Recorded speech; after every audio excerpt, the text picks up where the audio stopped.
Hello guys, welcome to the fiction series. Today we are gonna see, what if Naruto x RirkoX ShizukaxKurumuxAgeha? Part 2.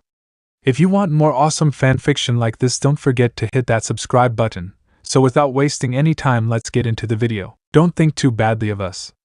We do lure innocent men into water to suck their life force. But we are mermaids after all. It's sort of our thing. Tamao explained the scenario with a smile on her face. Oh shit, I'm so dead, Sukun gasped as his jaw dropped. She squeezed him tighter as she grinned at him. Yep, she's going to suck my life force. He looked around to see the other boys who were having their life sucked out. Tamao's hand moved his head towards hers. Ah, your lovely scent. It's so irresistible, like it was a human's. Tamao moaned as she licked her lips. Shit! Does she know I'm human? Sukun thought as she started licking his face. Now to enjoy your delicious life force, Tamao told him as she began. Sukun screamed to the heavens. Not that they were listening. With Sukun. Oh yes, Tamao moaned as she continued to suck Sukun's life force. Oh god, yes. His delicious life force making her orgasm. I'm sorry, Mocha. I shouldn't have ditched you, Sukun thought as his life flashed before his eyes. Sukun! Mocha shouted as she tries to get to him, but she was blocked by a couple of mermaids. He's with our captain, so back off, bitch. One of the mermaids shouted as she pushed Mocha. I won't leave without him. Mocha shouted as she charges forward. Die, bitch. One of the mermaids shouted as she punched Mocha in the face. My turn. Another mermaid shouted as she delivered a spin kick to Mocha, which sent her crashing. Luckily or unluckily, she was caught by one of the mermaids in the water. Let's have some fun first, the mermaid in the water said, as she held Mocha in a full Nelson. The girls laughed as they took turns beating up the trapped Mocha. Now back to Tsukun, baby, Tamao said as she went back to heaven. Back off, creeps. Kurumu shouted as she punched one of the mermaids in the face, sending her crashing into the wall. Who's next? As the mermaids attacked her, she flew into the air to avoid them. The mermaids launched themselves out of the water to catch her, but they couldn't. They were only defeating themselves because Kurumu took advantage of her ability to fly and kept on knocking them back to the ground or water. Stop, you fools. We are powerless outside of the water. Tamao shouted at them. Now's my chance. Kurumu shouted as she attacked the mermaid that had Mocha with a punch to the face. You shouldn't have done that, she said in an angry tone. Her mouth widened, sprouting sharp, shark-like teeth, as well as doubling in size. I'm going to enjoy this, she laughed gleefully as she threw Mocha away and attacked Kurumu, who flew into the air for safety. Don't worry, Tsukun. Just hold on. I'm coming to save you, Mocha yelled. She was about to enter in the water when she stopped at the edge of the pool. It's now or never. Her body touched water, and she started to get electrocuted. Arr, stupid vampire, Kurumu muttered as she dodged the bleacher seats that the big mermaid threw at her. Mocha! Tsukun called out to her in a weak voice. She could barely swim. She tried to get out of the water and hold on for dear life but was unable to. Well, it looks like the rumors were true all along. Little Ms. Mocha is a vampire.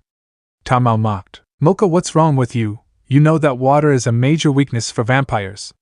Kurumu shouted as she delivered a punch to the big mermaid, not affecting her in the slightest. So water is a weakness for vampires? Sukun thought as he looked at a sinking Mocha. Why didn't she tell me sooner? I wouldn't have joined the club if I'd known. Damn it. I have to do something right now, Kurumu said. Mocha was struggling to get out and just started drowning. This is entirely your fault, Naruto. Sukun had tears in his eyes. All he could see was Mocha's arms sinking into the water. She was drowning. This is my fault. If only I said no. Kurumu smashed her elbow into the face of the big mermaid, and then sent an uppercut directly to her chin. Running out of time, she flew past her and dived into the water to save Mocha. Get her! The captain shouted as the rest of the mermaid dove after her. She won't come out alive. Now to finish off my lunch, she was about to tuck in when someone suddenly came out of the water and grabbed Sukun before she could, carrying both Mocha and Sukun on her shoulders. You bitch, give me back my lunch! The captain screeched. Sukun, hurry up and remove her rosary. We need inner Mocha's help. Kurumu shouted as Sukun quickly complied, taking it off as a bright light lit up the place.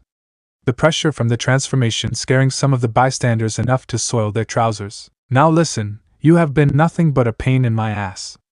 Inner Mocha insulted the mermaid captain. Oh my, so much power. I never expected this. Tamao was in disbelief. but she's still a vampire, with Naruto. Damn it, Nico-chan, where did you run off to? Rirko shouted as she walked along the empty place, stopping as she smelled blood. What the hell? She followed her tongue only to see Naruto on the ground, lying in a pool of blood. Kurumu-chan, help me, Naruto called out in a weak voice. She ran up to the downed half-breed Naruto-kun. A scared Rirko shouted as she saw his shoulder. The flesh was gone, and only the bone was showing. Naruto-kun, don't die. Kurumu-chan, is that you? I'm sorry for shouting at you, but I just have to get that seal off. Naruto moaned painfully as he coughed up blood. What seal? I'm not Kurumu, it's me, Rirko-sensei. Rirko replied as she carefully lifted him up. Those teams of the Fox clan tricked me. They.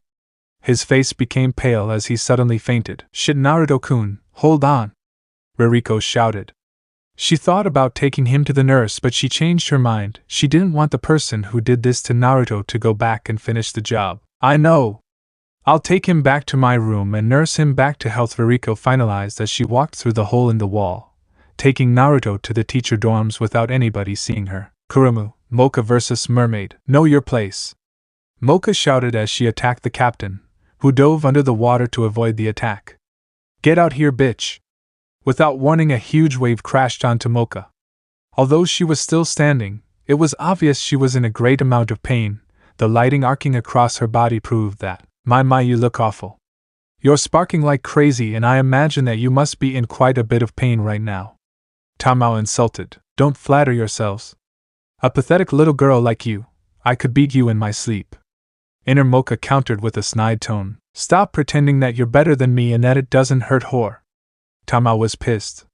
The insult made her more upset than she already was. You'll pay for that. Tamao started swimming in circles, forming a huge water tornado that sucked Mocha, Kurumu, and the big mermaid into it. Vampires are weak in water, but for a mermaid like me, the water is home territory, and there's no chance of you winning here. Ku. The attack destroyed the ceiling and the wall as the tornado traveled outside. Mocha! A weak Sukun called out when suddenly he felt somebody grab him. Now that the bloodsucker is gone, let's get back to our makeout session, Tamao said with a smile on her face as she lifted him in the air. Oh, is that so? Mocha said as the big mermaid was sent crashing into the ground. Tamao dropped Sukun and was heading for the pool when she saw that it was empty. Oh shit. I used it up in my last attack. She cursed herself, before doing a retake. Hey, wait a minute, she took that water attack. That means she's weakened now.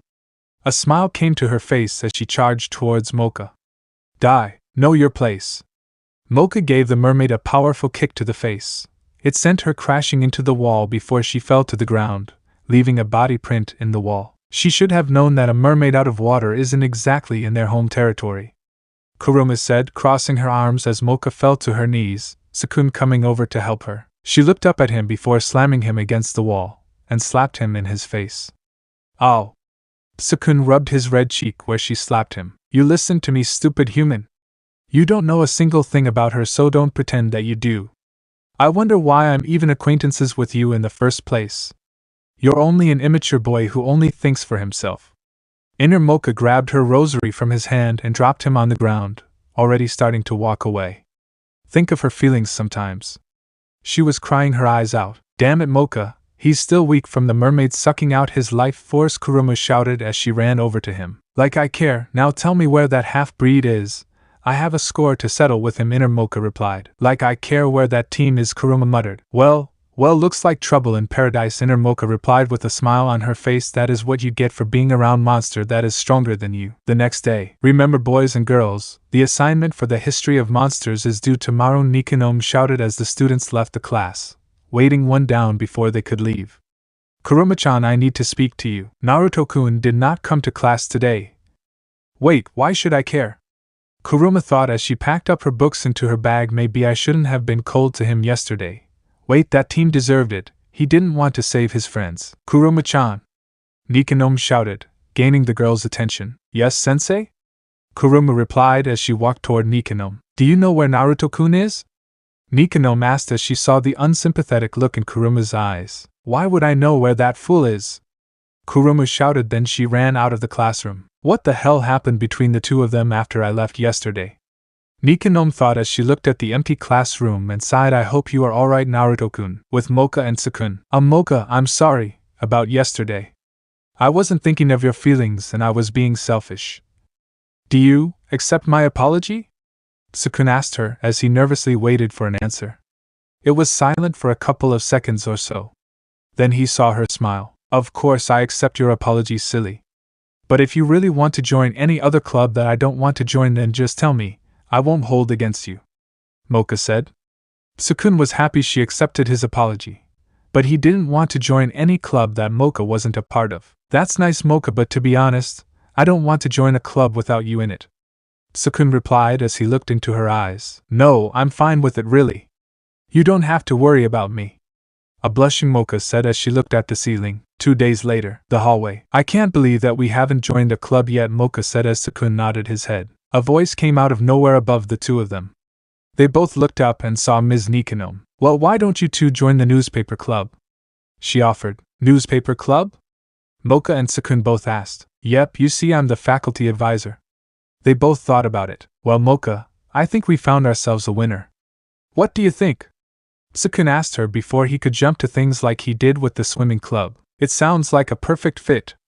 Mocha said cheerfully. Meow. I finally got members. Ms. Nikanome cheered. First meet starts today after school, in history class. Now class, please be quiet. I'm about to start. Meow, Nikanome said as she looks around the class to see the empty seat that belonged to Naruto. Naruto-kun is still not here. Something must be wrong, she thought as she looked at Kurumu, who was talking to Mocha and Sukun without a care in the world. So guys, what club did you join? Kurumu asked. She had told them that Naruto had refused to help them, so they were upset with him too. Hey, we are joining the newspaper club, Mocha replied in an excited voice. That's great. Do you think I could join too?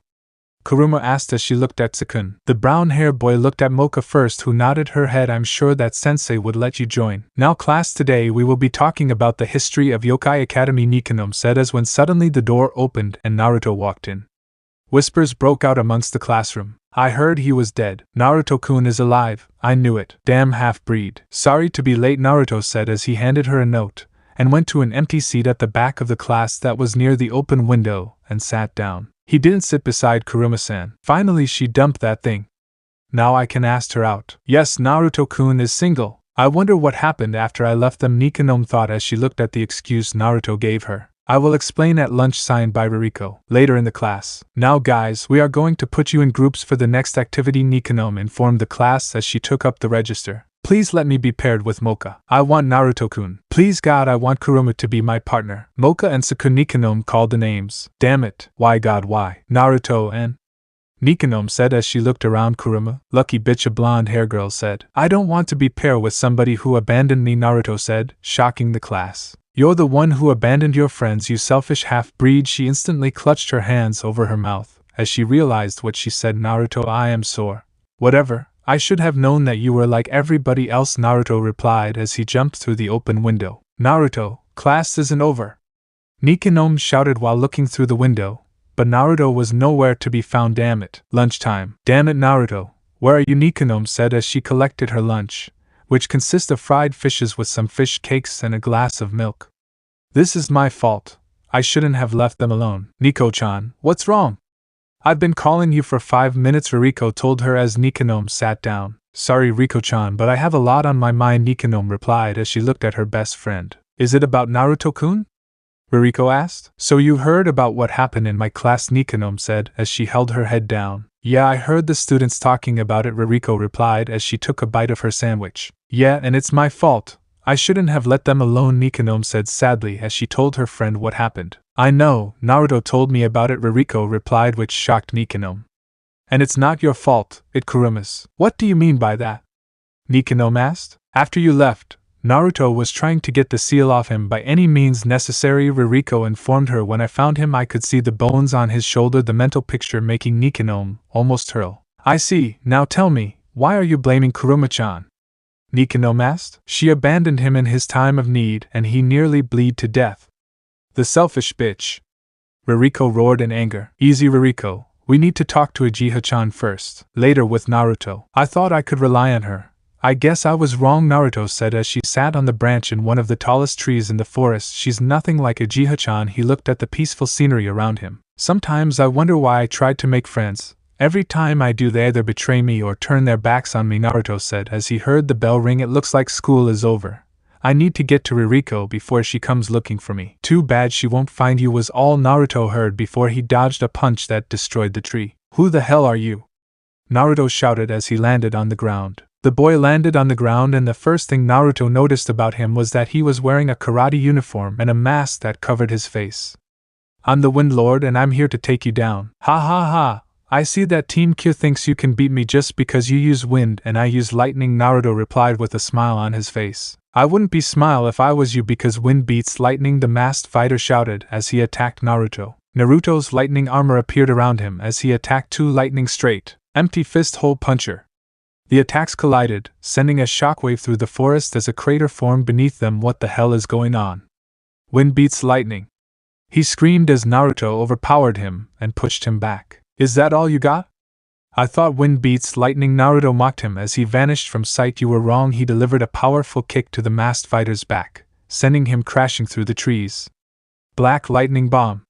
Naruto growled as he fired it into the same direction. Boom! It seems like lightning wins, Naruto said as he walked away, when suddenly he felt someone rush past him, only to see the masked man in front of him without any burn marks on his body. Did you hear it, the voice of the wind? The mask whispered when suddenly cuts appeared all over Naruto's body. Damn it, he's fast, Naruto thought as the blood soaked into his shredded clothes. He gave the fighter a dangerous stare as his wounds began to heal. That tickles. I underestimated you, but it won't happen again. Fuga Saikenzuki, Gale Punch. The masked fighter shouted as his attack turned into a tornado. Is that it? Three-finger Nookite, Sanban Nookite. Naruto laughed as he swung his hand, creating a shockwave that cuts through the tornado and almost hits the masked man, who was forced to jump in the air to dodge the attack that destroyed half of the forest around them. Shit, my wind attack isn't working against him, the masked fighter thought. I will be back, half-breed, he shouted out as he flew away, with Kurumu, Mocha and Sukun. Sukun, may I please suck your blood? Mocha asked with a smile. Before he could even answer, she was already in front of him. Kapachu, she said before she bit down into his neck. Mocha, I know you like sucking your boyfriend, but could you do it in private? The succubus teased, to which Omote's face heated up. It's not like that, the girl exclaimed, flustered and flailing her arms about rather comically. Sukun and I are friends. Sukun thought was dazed as his legs wobbled. Oh my god, I'm about to come. If you say so, Kurumu replied as their homeroom teacher entered the room. I would like to welcome the new members of our club. Thank you for joining and let's begin. I'm sure we'll have a lot of fun together, Nikanome said with a bright smile. The room was silent, then she looked at Kurumu and glared at her. Oh shit, Sensei is mad at me. She's going to kick me out of the club for what I said to Naruto-kun earlier, a nervous Kurumu thought. My, how embarrassing. Late on the first day, a boy with black hair said as he offered the group a suave smile as he entered the room. This is the other member of our club, Nikanome said as she pointed to the boy who looked about a year older than the others. Hello, I am Jin Morioka, the club president. It's a pleasure to meet you, he said smiling. He had red-violet eyes and ink-black hair, which he kept back with a red headband. He was wearing the standard male uniform, except for the tie, and his shirt is open a little, which shows a wolf head pendant he wears around his neck. He looked at Sukun first, and then looked at the two girls.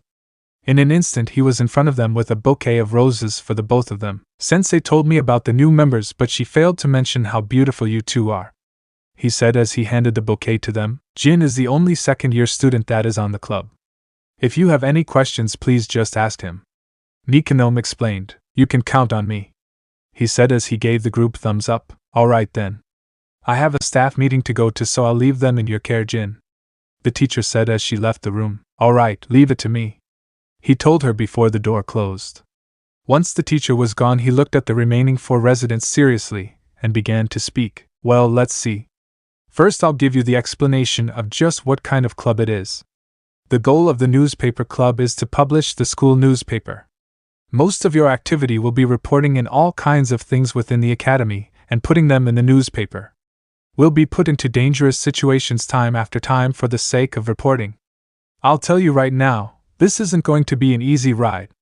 Once you've joined, you should prepare yourself. The others were silent as they digested what he just said. He looks like someone we can rely on, right? Mocha asked as she looked at Sukun. Yeah, I guess so. he answered a bit unsurely. Just then Jin's face broke into a smile, and he chuckled. With Naruto. Sorry for being late, Rirko-sensei, Naruto said as he entered the dark room. What the hell? I can't see a thing. When we are alone, I want you to call me Ririko-chan or I'll be forced to punish you. The lights came on, and he saw Rirko wearing a black leather bra attached to a leather skirt and dark leggings. To complete the outfit, she wore a pair of white heels. So Naruto, you like outfit, or the one of this morning? She walked up to him and kissed him on his cheek. I like both of them, Ririko-sensei. Ouch. Naruto screamed and rubbed his ass as she hit him with a whip. I told you that you would be punished if you don't call me Ririko-chan, Rirko informed him as she put down the whip. Fine, Ririko-chan, I'm ready to learn, Naruto, as he began to unbutton his pants. What are you doing, Naruto-kun? Rirko asked with a curious look on her face. What? Isn't this how you transfer information? Naruto asked as she laughed. Ha ha ha, no it's not. Rirko laughed even harder. Damn it, and I really enjoy doing it that way, Naruto said. That method won't work because the information is only temporarily, Rirko replied as she licked her lips. Follow me, as she walked away. Naruto followed behind her as she opened a secret door in the classroom. They entered to see scrolls on the walls. An imbalance is created when an odd-numbered seal is placed on top of an even-numbered seal, and vice versa, one of them said. I'm going to teach you Fuinjutsu, sealing techniques. The normal way, Rirko said, swaying her hips as she walked up to the desk, Naruto following her with his eyes glued to her ass. Tell me more about this Fuinjutsu? Naruto said as she offered him a seat. It is a type of jutsu that seals objects, living beings and, along with a wide variety of other things within another object. Rirko, as she sat on the desk, Fuinjutsu can also be used to unseal objects either from within something or someone. Wow, that's amazing, and excited Naruto whispered. Naruto, after I saw your seal I decided to look it up, and this is what I found, Rirko, as she handed him a scroll. Cage DNA seal. This seal is branded on all the traitors of the clans by the head of the clans. The main purpose is to seal an individual's semen or womb, preventing them from having kids, so that the secrets/bloodline never fall into the hands of the enemy. When the traitors die, the seal disappears, destroying their bodies with it. The secondary purpose is to control the traitors. Since it can be activated at will by whoever the clan head shows unknown seal to, it can destroy the wearer's brain cells. Is there any way to break the seal? Naruto asked as his eyes turned red, radiating Ki. I'm sorry, but there's none, she continued as Naruto Ki rose, but after I'm finished teaching you Fuinjutsu you can find a way break the seal yourself. With Kurumu, Mocha and Sukun. Jin held up a poster. This is our poster ad. I would really appreciate it if you could hang it up for me. The three of them nodded as they got to work. Mocha and Kurumu stood on some chairs in order to hang up the poster while Sukun was looking over the posters. I really don't know much about being in the newspaper business, but I watched lots of Superman on the television, so I can manage? But Jin wasn't there, he was somewhere else. Sukun looked over at the club president who stood behind the two girls giving instructions. At first Jin looked like nothing but a flirt, but it seems like he could be serious as well. Is this high enough? Kurumu asked as she stretched to reach the wall. Yes, that is good. Now Mocha, do the same, Jin instructed the bubblegum hair girl who nodded her head. He walked closer and looked up as blood came out of his nose as he saw Mocha's pink and Kurumu's red panties. Senpai, what are you doing? How could you? Sukun asked as he stared at him shocked. What are you talking about? Jin asked innocently as he looked at the boy confused. Don't act like you don't know. You were looking up their skirts. Sukun accused him. Why would you say that? There's no way I would do something like that, Jin said, waving a dismissive hand at him. What's going on? Mocha asked. When she and Kurumu finished hanging the posters they noticed the boys were having some kind of discussion. Well, the thing is, this guy here just told me how he looked up your skirts and got a good view of your panties, Jin said as he pointed his thumb. Sukun's jaw dropped. How could he blame him for the crime he just committed? What? Both girls cried with blushes on their faces. You seriously can't believe? Sukun tried to explain, but he was cut off by Mocha's angry exclamation. How could you? Mocha said with tears in her eyes as she ran out of the room. Mocha, that's AL. Smack. A red mark appeared on Sukun's face. You damn pervert. Kurumu screamed as she ran out of the room. Bathroom. Mocha went into the bathroom to think over what happened in the newspaper club. Did Sukun really look up my skirt? No, Sukun's a good guy. He would never do a thing like that, Mocha thought as she went to check to see what she was wearing today. Inner Mocha's voice came from the Rosario. What do you think you are doing? Outer Mocha screamed in shock of being caught doing this honestly. Why would you do this, unless you feel the same way Tsukun feels about you? I want to make sure that I wasn't wearing my Hello Kitty panties today, Outer Mocha replied with a blush on her face. I told you to get rid of those childish things, Inner Mocha yelled, making Mocha flinch. I'm sorry, Outer Mocha replied with tears in her eyes. Stop your crying, we have more important things to worry about, like that half-breed freak that caught me off guard. And now this Jin fellow who is clearly hiding a dangerous power, so be careful around both of them. Inner Mocha warned her other self, with Naruto. Good, your brush strokes are very good, and so is your kanji, Rirko motioned with a smile on her face. Of course it is. I can't afford to get hit by that whip every time I do something wrong, he glared at her. Thank you, Ririko-chan. Now I want you to learn this Fuinjutsu, she laughed, throwing a scroll at him. 5 Elements Seal is a technique which produces a powerful seal that is used to block or disturb the target's power flow. Once the seal is completed, the target will become unconscious and unable to fight for a short time. Earth, water, fire, wind, lighting 5 EOUCH, Naruto screamed out as she hit him with the whip. 2 of them are wrong, Ririko shouted as she put the whip down. Metal, wood, earth, water and fire, 5 Element Seal. Naruto roared as he attacked the dummy. He felt a shockwave fly up his hand and into his arm as he applied the seal to the dummy. Ouch, what now? You're taking too long to use the Fuinjutsu, Ririko informed him as he glared at her. Later, Kurumu's dorm room. Kurumu entered the room and saw the light blinking on her answer machine. She went over to it and pushed the bottom. Kurumu-chan, we need to talk. I heard about what happened between you and Naruto-kun, so call me before school tomorrow if you know what's good for you. Oh shit, I'm so dead, a terrified Kurumu mumbled. Ring, ring, ring. Good morning, Kurumu-chan, Ageha said as she answers the phone in a sweet voice. Good morning, Mom, Kurumu replied in a nervous voice. Kurumu, I really disappointed in you for what you said to Naruto-kun in Nico-chan's class, Ageha shouted at her daughter. I know, Mom, but I was still upset from what Naruto did, Kurumu replied with tears in her eyes. What did he do? Ageha asked as Kurumu told her why she was upset with Naruto. I see, I would have been upset too, but that still does give you any right to say those things to him. I know, but I'm not going to apologize until he does. And how did you know about it?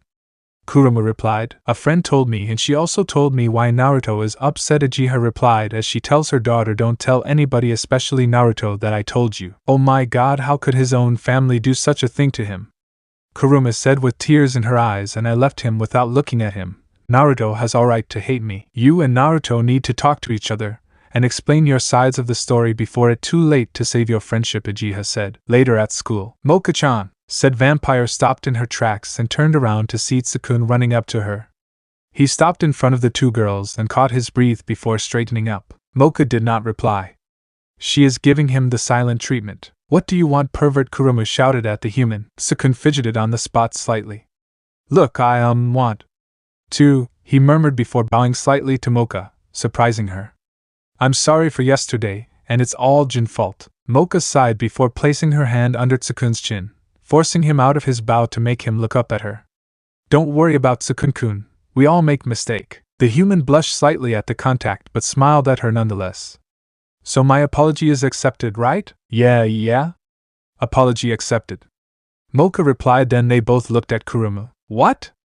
Kurumu asked as Mocha glared at her. I will apologize when he proves to me that it wasn't him. Fine, I can accept that, Tsukun replied before they all started to head towards the school again, making light chat along the way. Mathematics class. Kurumu, Mocha and Tsukun enters the class to see that there was only 4 seats available in the front row, so Mocha and Tsukun took the 2 on the left, and Kurumu took the 1 on the right. This is good. Naruto will have to sit beside Kurumu thought as waits for him to arrive. Naruto and Rirko enter the classroom at the same time, with Naruto carrying her textbooks.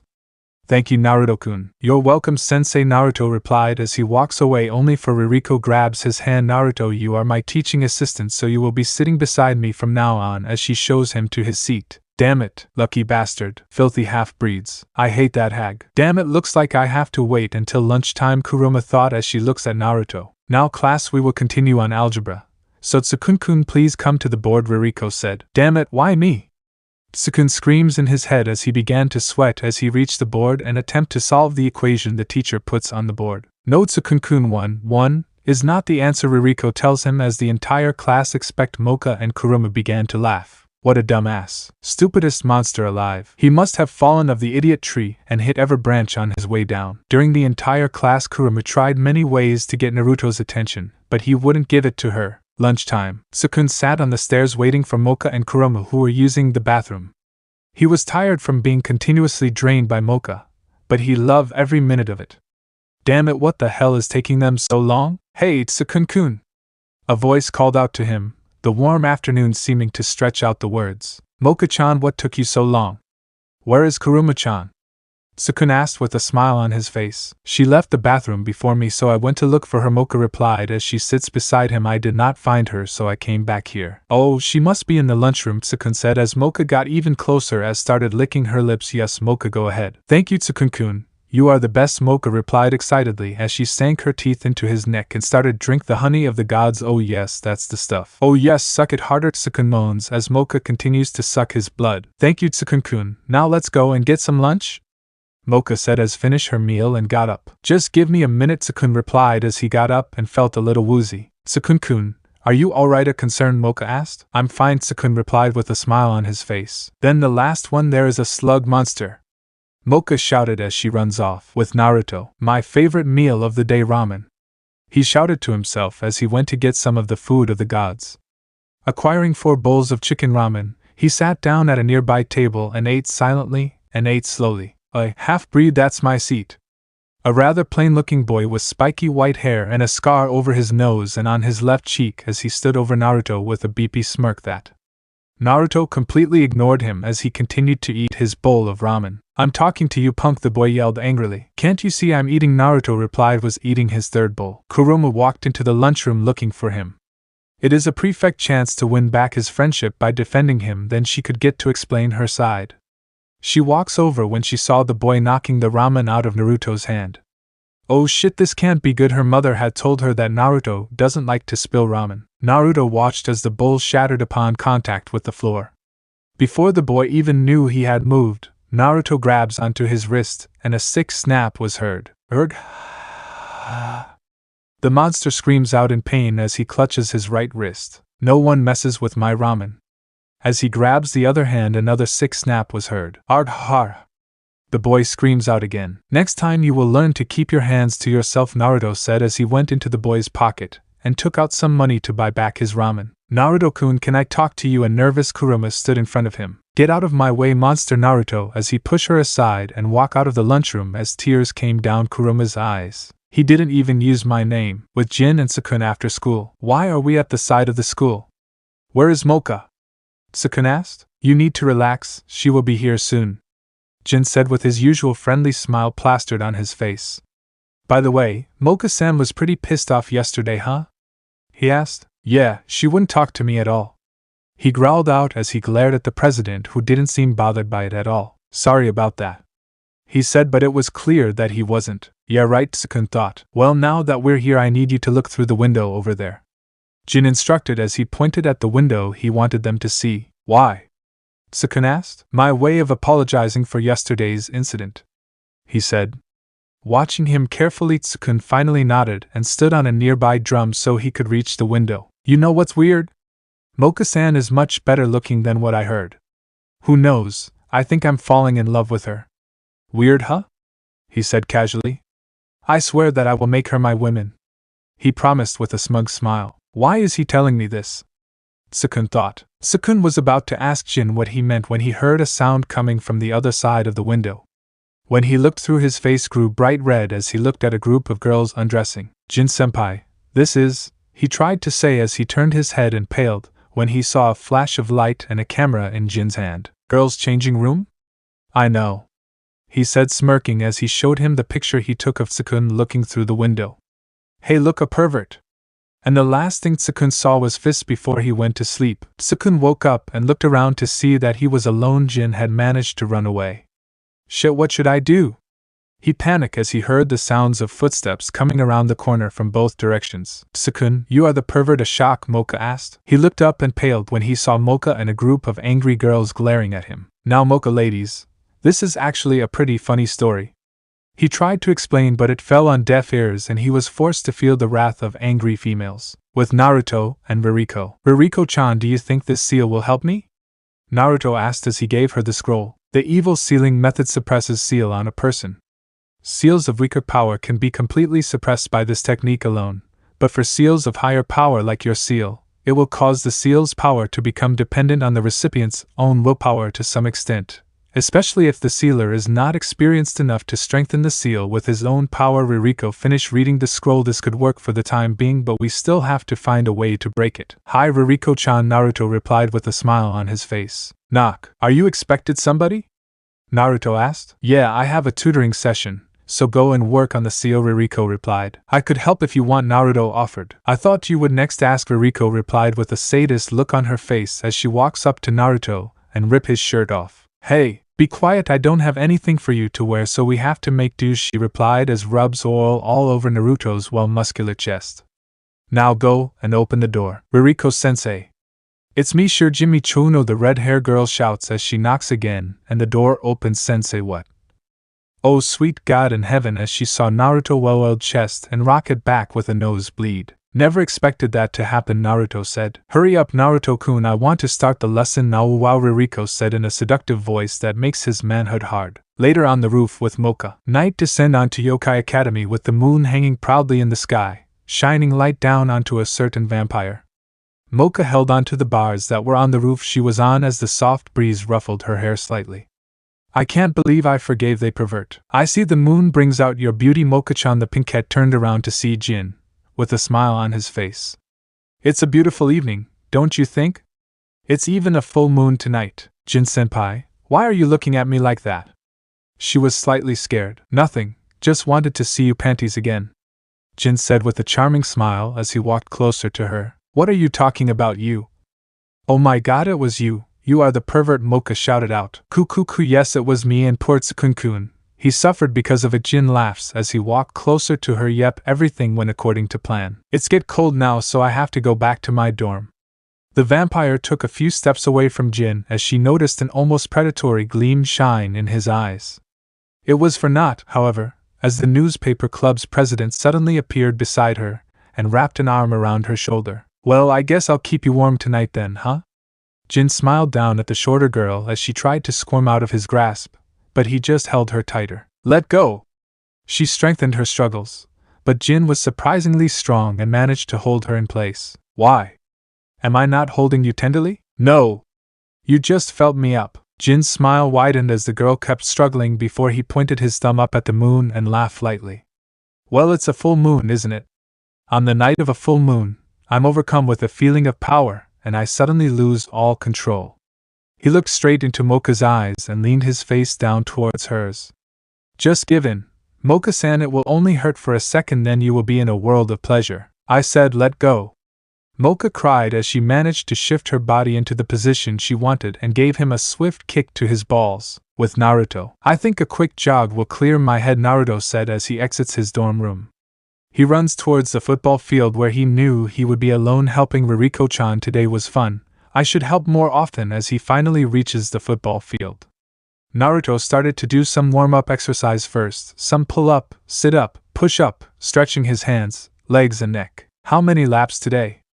Naruto asked himself. How about 500? Yup, the minimum. As he started running around the track, he had just finished the first lap at lightning speed and was about to continue to when he heard clap, clap. Naruto stopped and turned around to see a reddish-brown-haired man wearing white athletic clothes walking toward him. You are very fast. You went around the entire track in 20 seconds, the man said cheerily. Whatever, Naruto replied as he waked past the man when the man grabs onto him, which made Naruto growl. Wait kid, my name is Katsubo-sensei, the PE teacher and the coach of the track team, and I want you to join the school track team. We could really use your speed. Don't touch me again, Naruto replied as he pushes Katsubo's hands off him and walked away. You better join or else I'm going to tell the principal that I saw you out here after curfew, Katsubo said with a smile on his face. Eat shit bitch, Naruto said as walked away when he saw the bush moving and a purple-haired girl coming out of it. She turns around and saw Naruto looking at her EP.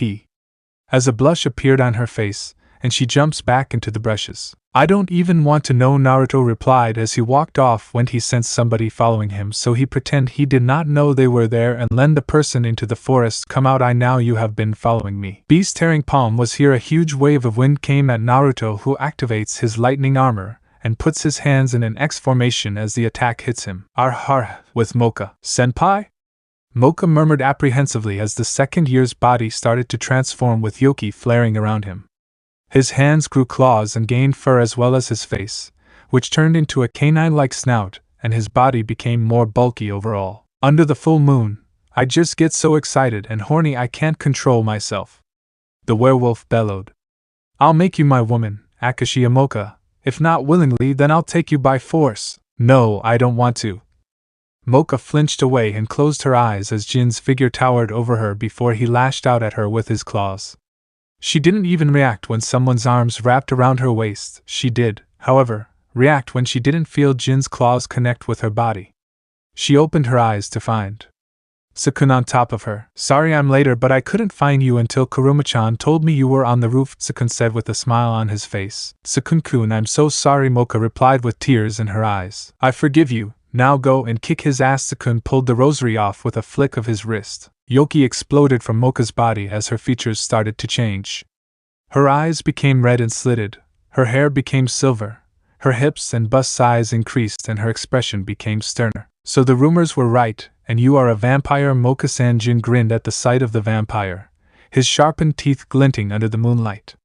You're still beautiful even after transforming, Akashi Mocha, he declared before leaping head-on at Mocha. I'll defeat you and make you my woman, weakling. You can't handle me. Mocha sneered before thrusting her arm forwards in an attempt to impale the second year, only for said werewolf to disappear from sight, shocking her at his speed. Sukun's eyes were wider than usual, showing his surprise at how fast the werewolf had moved. This is not good. The last time Mocha took on a person that fast she lost. You are no match for me, Mocha-chan? Jin's voice reached Mocha's ears and she spun around to see the werewolf standing on top of the railing doing a cool guy pose. You know, you should just give up, Mocha-san.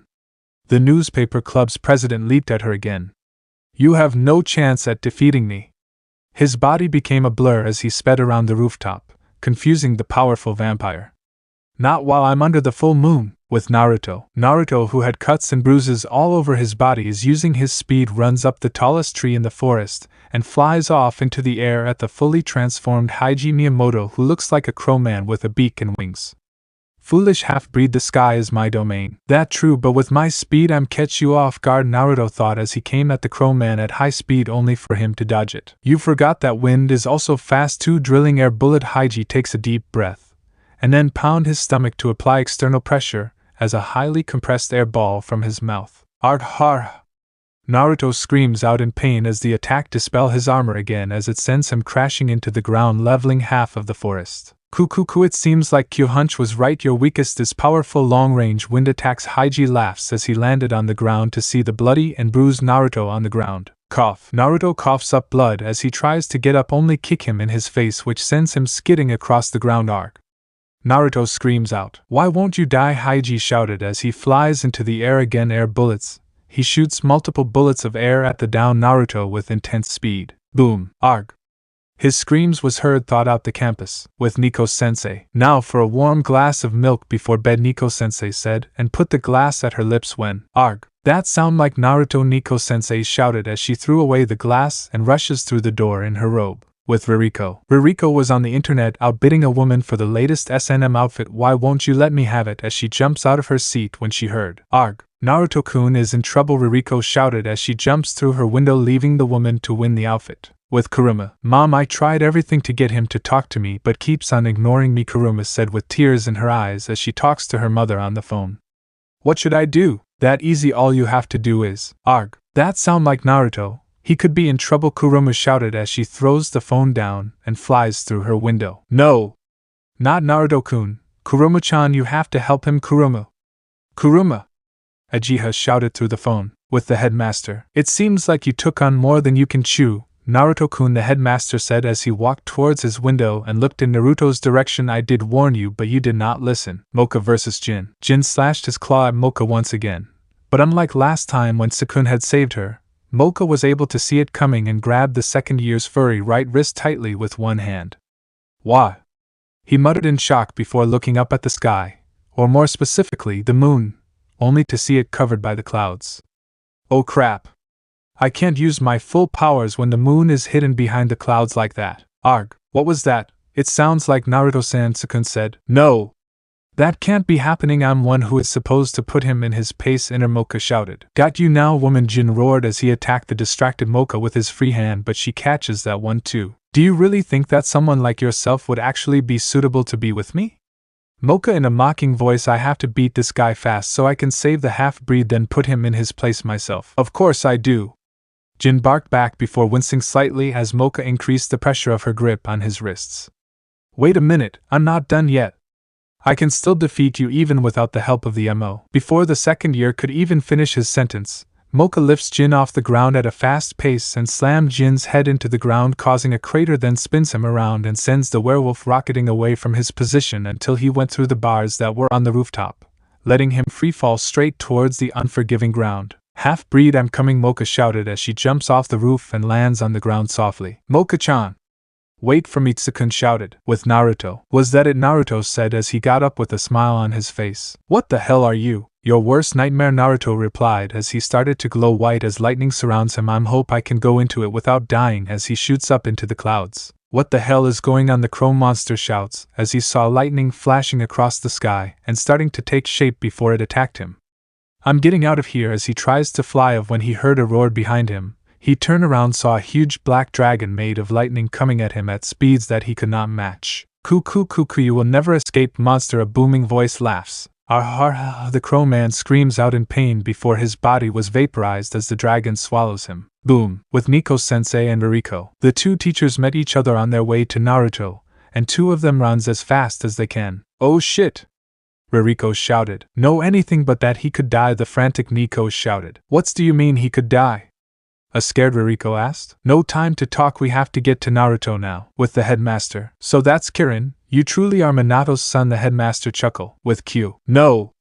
He's a half-breed, he can't be doing that, Q roared as he kicked Kito away from him, as he destroyed the video screen with fireball. Unknown location. Three figures groaned as they got up.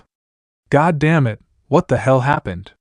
The first person asked as they fell out of the tree they were in. The other two looked into the air. What the hell is that lava? The second person asks as he points to the sky. The now named Lava gave him a questioning look. What are you talking about? Lava asked. I'm talking about that big-ass lightning dragon, the other person said. It seems like Haiji is about to die, the first person said. Then we have to help him, Swamp Lava shouted, ready to run over towards them. Easy, brother, or you will die too, the person now known as Swamp said as they hear Haiji screams. With Kuruma. Damn it! That was one huge dragon. Kuruma got up out of the fallen trees. The shockwave had sent her crashing into them. I'm coming, Naruto-kun, as she flies off. With Inner Mocha, she arrived at the spot to see a huge crater about 2 kilometers long and 100 feet deep. What power, she moaned, only to hit herself across her face. You came here to put him in his place. She looks around to see Naruto trying to get up. Shit, my father journal was right. Naruto coughed up blood before he fell to the ground. Mocha was about to walk over there when a blue blur rocket passes her. Stay away from Naruto, bitch, Kurumu shouted as she stood in front of Naruto. Haha, like you can stop me, a beepy. Mocha laughs. No, she can't, but we can, Rirko said as she and Nico-sensei arrive. Stand down, Mocha, or else, Nico-sensei said. You got luck, half-breed, Mocha said as she runs off. Sensei, Naruto-kun is barely breathing, Kurumu shouted as the two teachers ran over to him. I'm sorry, but we don't have the equipment to help him here. The nurse told them as she looked at Naruto, who was on the bed. You have to take him to the hospital. Are you crazy? You know that they don't like him. Rirko shouted at the nurse. Take it easy, Rirko-chan. We need to think of some way to help Naruto. Nikanome replied as she wiped the sweat from her forehead. I've got it. I'll call my mom. I'm sure she can help us. Kurumu replied from the seat beside Naruto. That's a great idea. Why didn't I think about that? Nikanome said as a smile appeared on Kurumu's face. Here's my phone. Rirko replied as she pulled out her phone and handed it to Kurumu. Ring. Hello, Rirko-chan. Is Naruto okay? Ageha shouted in a worried voice. No. He isn't okay. That's why I called you. Kurumu said, and then she began to tell her mother what happened. Oh my god! I can't believe he used Kirin. He could have killed himself. Ageha said in a startled voice. Nico-chan, how is he really? He is in critical condition and it's Ririko's healing seal that is keeping him alive. He is not going to make it if we don't get the proper equipment. Nikanome informed her. Don't worry, I'll send any equipment needed to help him out. Now let me talk to the nurse. Ageha replied as they handed the phone over to the nurse. Nico-chan, that was the second time I heard the word Kirin. What does it mean and what happened to Naruto-kun? Rirko asked as she looked at her friend. It's Minato's version of the Fox Clan's battle form. It turns the user's body into lighting. Nikanome replied as Rirko nodded her head. It's only a theory, but I believe that Naruto's body could not handle that much amount of lighting going through his body. So it's shutting down. That sounds plausible. He's half fox after all, Rirko replied. But Naruto-kun turned into a lightning beast. What is up with that? Kuruma asked. I'm not sure. Only Naruto-kun can answer that question. Nikanome replied. A day later in a secret chamber. It had been a few hours since the equipment arrived. They hooked Naruto up to it, which stabilized him, but he hadn't woken up as yet, so Nikanome and Rirko took turns guarding Naruto in case anybody decided to attack him. Kuruma would help when she did not have any class. Naruto-kun, please wakes up. Kuruma cried as she sat beside Naruto's bedside. I'm so sorry for calling you that, and I wouldn't have abandoned you if I knew what was going on. Kuruma-chan, it's class time, Rirko said as she entered the room. I can't leave Naruto-kun. He could wake up any minute now and I don't want to miss it. Kuruma replied. Kuruma-chan, for the last time we will call you when he wakes up. Rirko replied. Fine, I will see you later, Naruto-kun. Kuruma replied as she kissed him on his cheek before leaving. Please keep him safe. Of course I will. He is very important to me. Rirko replied as she took her seat. I wonder what is going through your mind right now. Naruto was having a flashback of his past. Flashback 8 years ago. 1 month had passed since Naruto escaped from the monster world into the human world, but every place he went to they would chase him away because of how he looked. They even tried to kill him. He learned his lesson from all those places he went to. So now he wore a disguise which composed of a hat and a coat that he found in the garbage whenever he went into town. Since he didn't have any money, he was forced to beg on the streets in order to survive. Miss, could you give me a coin to buy something to eat? A very thin Naruto begged. Of course, young man. The woman replied and went into her purse to take out the money when a boy suddenly crashed into Naruto, knocking his hat off his head, exposing his fox ears. Kaya, monster! The woman screamed out, which got everyone's attention. Get him! A man shouted as they started to throw things at him as Naruto ran off. Later that night, Naruto was eating out of the garbage can as he usually did when he didn't get any money. He was in front of a house when a boy with brown hair in the style of rooster saw him. Hey stupid, get off my lawn, said the boy, but Naruto ignored him. I was talking to you, said the boy as he pushed Naruto over. Naruto got up and walked away, but the boy wasn't having it. The boy charged at Naruto, who dodged him, which caused the boy to run up into a wall and break his nose. Then he started to cry, alerting the people in the house. What is going on out here? A man shouted as he came out of the house, only to see Naruto, who wasn't wearing his disguise, and his son with a bloody nose. It's the demon from the town and he attacked my son. The man, who looked like the older version of the boy, yelled as he alerted the neighbors. Then a mob started to form which began chasing Naruto, who began running as fast as he could. He was looking behind while running, which caused him to knock somebody down. Please don't hurt me, the half-breed stuttered. This caused the woman, who had been knocked down, to narrow her eyes and furrow her thin eyebrows. Why would I hurt you when it was an accident? The woman asked Naruto. I'm so sorry. Wait, did you say it was accident? Naruto asked with his eyes wide open in shock. Yes. And it's my fault for not looking where I was going, the mysterious woman said when her ears suddenly twitched as she heard many loud footsteps and shouting. She looked around to see a mob approaching them. Kill him. We'll be heroes. The mob advanced on him, ready to kill. Naruto tried to run, but he was cut off with a blow to the head. Good shot, Rai, a large, muscular man said, patting Rai's shoulder with a beefy paw as Rai put away the slingshot. The man had a long green hair. The man's tiny, hateful eyes glared daggers into the boy-die demon. He yelled as he started delivering vicious blows to the defenseless boy's torso. Naruto screamed out in pain as he felt his ribs being broken, and after what felt like an eternity, the giant ceased his pummeling, pleased with himself. Who is next? Stop or you will kill him! The woman shouted as she threw her body over the Naruto's. He's just a kid. Move, bitch, the muscular man shouted as he grabbed her, and was about to throw her away when suddenly his hands came off arc. He screamed as blood went everywhere. Before he could look back up at the woman, his head had been severed from his body by the woman, who yelled, That is what you get for attacking a child and calling a woman a bitch. She is a demon too. Another shouted as he saw the woman's red eyes and her sharp claws with blood dripping from them. Rai runs towards his friend. You are going to pee. Before the man could finish his sentence, the woman quickly snapped his neck, killing him in the process. The man's body fell limp onto the ground as the woman gave the crowd an aggravated glare. Get her! The other shouted as a smile appeared on the woman's face. Bring it on! The woman replied as she vanished in a yellow blur and attacked them. In the morning, where am I? Naruto asked as he opened his eyes and tried to move. Ow! He cried as he felt pain all over his body. Easy, young one, you are not fully healed as yet, the woman said as she came into his line of sight. She looked like she was in her late 20s with waist-length blonde hair. The front shorter section of hair had been brought forward, creating a bangs effect around her face. She was wearing a brown outfit that exposed lots of her cleavage and midriff, and sandals. Who are you? Naruto asked as she pushed him back down on the bed. My name is Chitara and I'm the woman you knocked down last night. The woman now known as Chitara said with a smile on her face. My name is Naruto, and what happened last night? Naruto asked her. No need to worry about what happened last night. Just know that those people will never bother you again.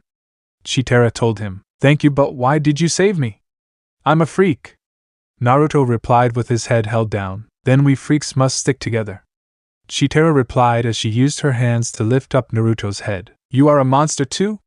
A shocked Naruto asked as he saw a pale pink upsweep around Chitara's pale red eyes, giving the impression of drastic eye makeup bordered by short, blonde eyebrows. Yes, I'm a monster, a cheetah to be precise, and a member of the Nico clan. Chitara replied as she let go of Naruto and went towards the window. So Naruto-kun, why is a member of the Fox clan like you doing in the human world and all by himself no less? She asked as she opened them so that Naruto could get some fresh air. Because they want to kill me. He muttered in a low voice, but Chitara's sensitive ears picked it up. Why would they want to kill you?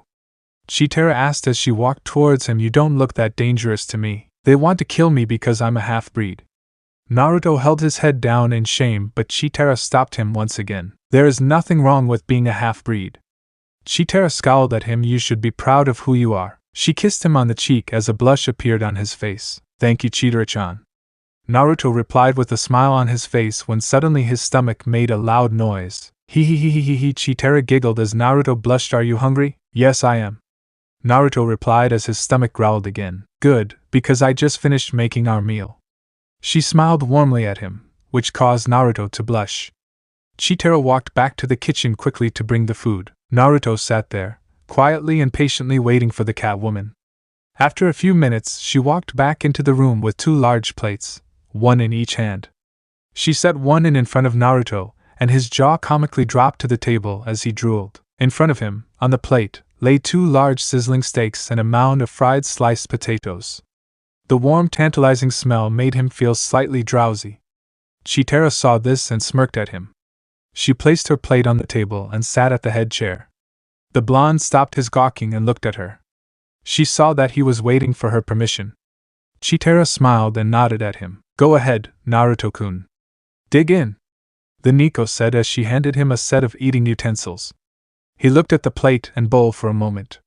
He then closed his eyes and bowed to Chitara. Arigato, Chitara-san, you are the greatest, shouted the grateful half-breed.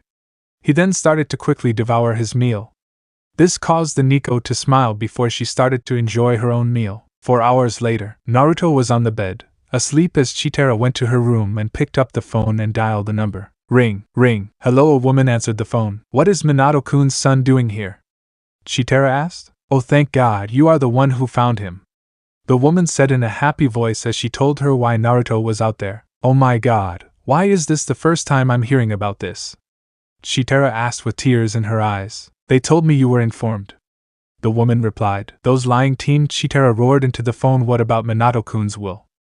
I'm sure he predicted this. I haven't heard anything about it, the woman replied. You will have to sneak into Katsu's office because I have a feeling that he knows about it, Chitara replied. I will so watch over him until I can find the will, the woman replied. And be careful, the clan heads have sent out their members to look for him and kill him. Watch out in particular for the vampires. Before you hang up, I need your help, Chitara said in a nervous voice. Anything, the woman replied. I sort of killed some humans while protecting Naruto, Chitara said. I'll send the girls to wipe their minds, the woman replied as she hung up the phone. 4 years later. Yes, I finally found it. Now Naruto will be safe, the woman said. A house in the woods. Ouch. Chitara cried out as she rubbed her ass. Damn it, Naruto, it hurt. I'm sorry, Tara-chan. A 14-year-old Naruto shouted as he ran over to help Chitara. Here, I'll help you up, he said as he stretched out his hands only to pull down to the ground. Never let you guard down, Naruto-kun. Chitara, who was now straddling a blushing Naruto waist, said. That's cheating. Naruto shouted. Sorry, Naruto, but there is no code of honor when you are fighting for your life. Now do you give? Chitara asked as she pulled out a dagger. Yes, I give. Naruto shouted as she got off him. Nice job, Naruto. Now let's begin weapon training, Chitara said with a sadistic grin on her face. Well, look at the time. I have to go jogging now, Naruto quickly said as he ran off. Chitara smiled. Throughout the 4 years, she and Naruto really got to know and trust each other. She even told him that she had a sister, and that she and his father were best friends in school, and that she did not know that his father was dead until she met him. Naruto told her the way he was treated before and after his father died, which she already knew about, and that he did not have any powers, but she didn't tell him that she knew. He even asked about Ageha, the woman who saved him from being killed by the clan heads. She even found out that Minato had started teaching him how to fight in a new style called the shield. So she decided to teach him another style of fighting and even how to use a staff, which was a bad idea because Naruto kept on hurting himself with it, and gave up within the first month. Chitara realized that it wasn't his thing, so she decided to focus on his strength, which was hand-to-hand combat, and how to defend himself against someone with a weapon, but she would still tease him with staff lessons. Later that day, now to shove it in their faces, Ageha said as she entered the council room with a big smile on her face. Now Naruto-kun can claim what is his. Ise-sama, we finally found the half-breed and the men are already proceeding with the plan to kill him and whosoever has taken care of him, a vampire said. Good, now I have to hear what that man-eater wants, Ise replied as he left the room, not knowing Ageha had heard everything. Oh shit, I hope I can make it in time, Ageha shouted as she ran out of the building and took off into the air. With Naruto. I hope Tara-chan is cooking ramen tonight, Naruto said as he jogged back to the house. He suddenly saw smoke coming from his house's direction. Oh god, no, he yelled as he ran faster. He reached the path towards his house when he saw dead monsters' bodies all over the place. Aie was heard coming from the house. That sounds like Tara-chan, Naruto shouted as he ran into the house only to see 4 dead vampires on the ground and Chitara holding her bloody stomach. Tara-chan, are you alright? He cried as he ran over to her. Naruto-kun, watch out, Chitara shouted as she uses her speed to push Naruto out of the as a hand went through her chest. Tara-chan, Naruto cried out. Mwahaha, now it's your turn, the vampire laughed as he pulled his hands out of her chest. I love you. And they are. As she fell to the ground. Tara-chan, Naruto shouted as his eyes turned red and a lightning bolt appeared in his eyes as he attacked the vampire. Bring it on, half-breed, the vampire shouted as he attacked Naruto and slammed him into the wall. Mwahaha, you are going to die like that bitch, he yelled as he lifted his hand to deliver the final blow. I will not die, Naruto roared as he unleashed a huge thunder blast. Har, the vampire screamed out in pain as he was vaporized. With Ageha, what the hell? She shouted as she saw the huge lightning attack coming from the house. Naruto-kun, Chitara-chan, she screamed as she rushed over. She reached the house only to see that it was destroyed and a crying Naruto was hugging the body of her dead friend. Chitara, Naruto screamed to the heaven with tears in his eyes. 1 year later, Ageha hid Naruto in one of the properties owned by his mother. After he stopped grieving about Chitara's death, she finally told him about his mother, and explained to him that she was his real godmother. She then explained why she could not tell anybody about his connection to Kushina or her, because of their enemies. She even showed Naruto his father's will, but he refused to go back, and Ageha accepted that for now because she knew that he would have to go back eventually. Ageha would pretend to go on clan's business trips so she could spend the year with Naruto to work on his new abilities like how to go into his human form and basic lightning techniques that could help, but it was still not enough, so Ageha brought back the will and finally convinced Naruto to back. Naruto-kun, if you want to get stronger so you can finally reveal your full heritage, then you will have to go back and learn everything that your father left for you, Ageha said, which got Naruto thinking. What about my mother's techniques? Naruto asked. When you are ready, I will give them to you. Ageha replied with a smile on her face. Fine, I will do it, but I will do it my way. Naruto replied as Ageha hugged him in joy and drowned him in her breasts, as blood came out of Naruto's nose. Naruto-kun! Naruto-kun! Ageha shook the unconscious Naruto. Looks like Naruto-kun is a breast man. Ageha said with a smile on her face. The council meetings. So, before we continue, does anyone wish to join the Holy Log Society? A forest fairy asked. Then he took out the Holy Book of Log. Let me read a chapter from the great book for you. Praise thee the log, for the log may find P. The Holy Book of Log was struck by a lightning bolt. Never like that book, a voice shouted, and Isa's eyes widened in shock. Hello, Mr. Mosquito, how is Orochimaru? Oh shit, how did he find out about him? Isa panicked. Every single monster stared in shock at the blonde with their mouths open as Naruto rubbed the back of his head. What? You guys miss me? Naruto said as they glared daggers at him. What are doing here, you filthy half-breed? They shouted. Kill him. Katsu shouted. Yeah, kill him, and all the Fox Clan fire techniques and secret will be shared among the monster kin heads. Ageha replied as she entered the room. I should have known. Isa muttered. Oh shit, she found the will. Katsu started to panic. Ageha-chan, what are you talking about? Shut up, bitch, you knew about Minato's will and that you were chosen to be Naruto-kun guardian. If Katsu did not want to be, Ageha shouted as Naruto glared at her. I'm sorry, but my clan came first. Sarara said with tears in her eyes. If I had taken you, and then Isa and the counselors would withdraw their support to help build back up my clan. Save your tears for someone who cares, bitch. Naruto replied hard-hearted. So what do you guys want? Isa asked as he gritted his teeth. That is simple. Naruto will be reinstated in the Fox Clan, where he will get everything that the will stated, and you guys will stop trying to kill him. Ageha replied with a smile on her face, and you, Isa, will see to it. Isa will never do that. A Cyclops shouted as he stood up. Then I will have to read out the will, especially the part about Isa. Naruto said with a smirk on his face. Flashback end. The next day at class. Hello, Kurumu-chan. Greeted Mocha and Sukun. Kurumu turned around and greeted them as well. Good morning, Mocha-san, Sukun-kun. Kurumu replied in a sad voice. Kurumu-chan, what's wrong? A curious Mocha asked. Damn, I'm not supposed to tell anybody about Naruto-kun condition. Kurumu thought. She probably worried about the midterms? Sukun replied. Yeah, that's it. Kurumu answered quickly. Well, you could join our study group. Mocha replied while yawning. Okay, class.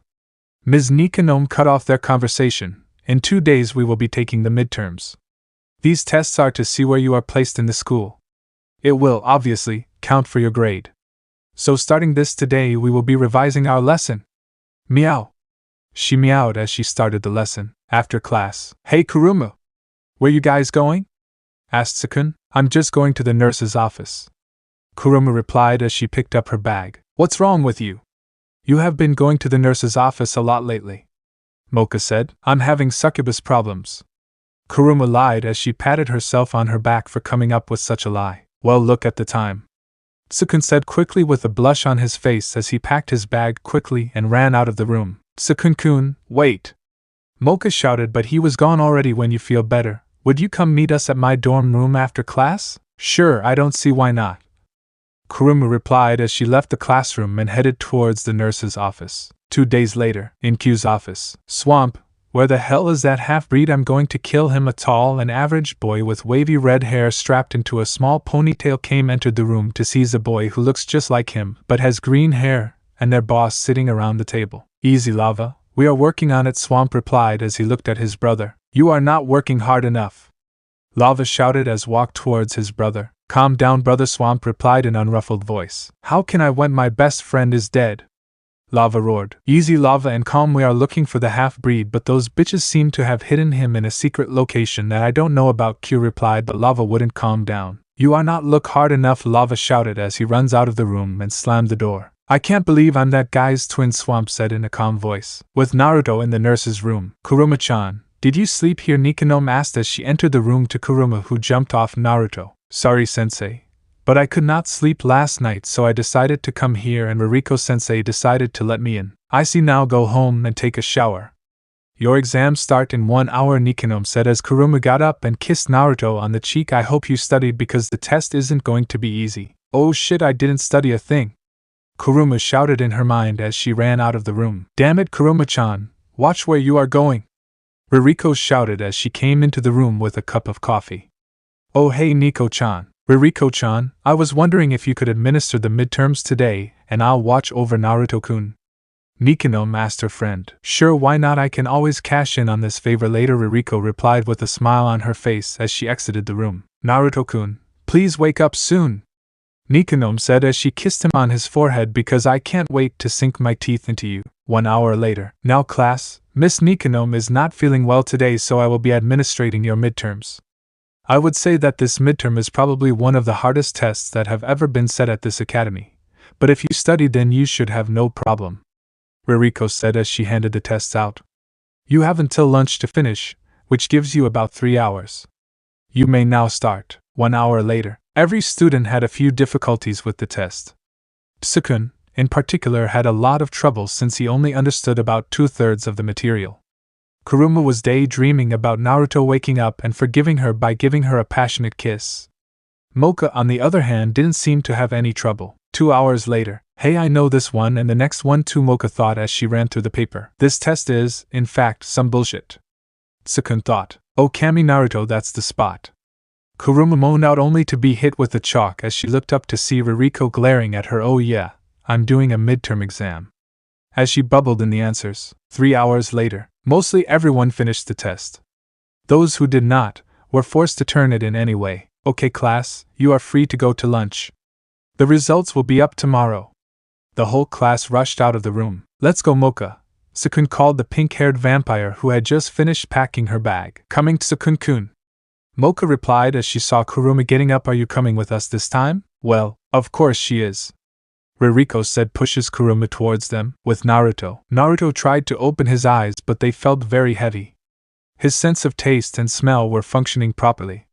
He felt like his whole body was bandaged as the odor of drugs passed through his nose. Am I in the hospital? If so, how? Naruto wondered as he couldn't remember very clearly. The last thing I remember is trying to use the battle form. And that was it. He did not know if he was alive or dead. No, I can't die. I haven't accomplished my goals as yet, Naruto shouted in his mind. I have to wake up. But he could not open his eyes because it was too heavy, so he tried to move his hand. It was very difficult because his hands were very stiff, but he pushed on. The nurse was walking into the room to check on Naruto when she saw his right hand move. His hands moved. The nurse shouted as she ran over to check on him, thus waking up Nikanome. His breathing has also stabilized. He's waking up. Oh, thank Kami! Nikanome shouted with a big smile on her face. Quickly go and call Kurumu and Rirko. Hi, the nurse replied as she ran out of the room. Naruto-kun, do you hear me? Naruto heard the calling. The voice was very familiar. However, that voice was a little heavier than he remembered. Chitara. Naruto called out in a weak voice, but she heard him. How does Naruto-kun now, my sister?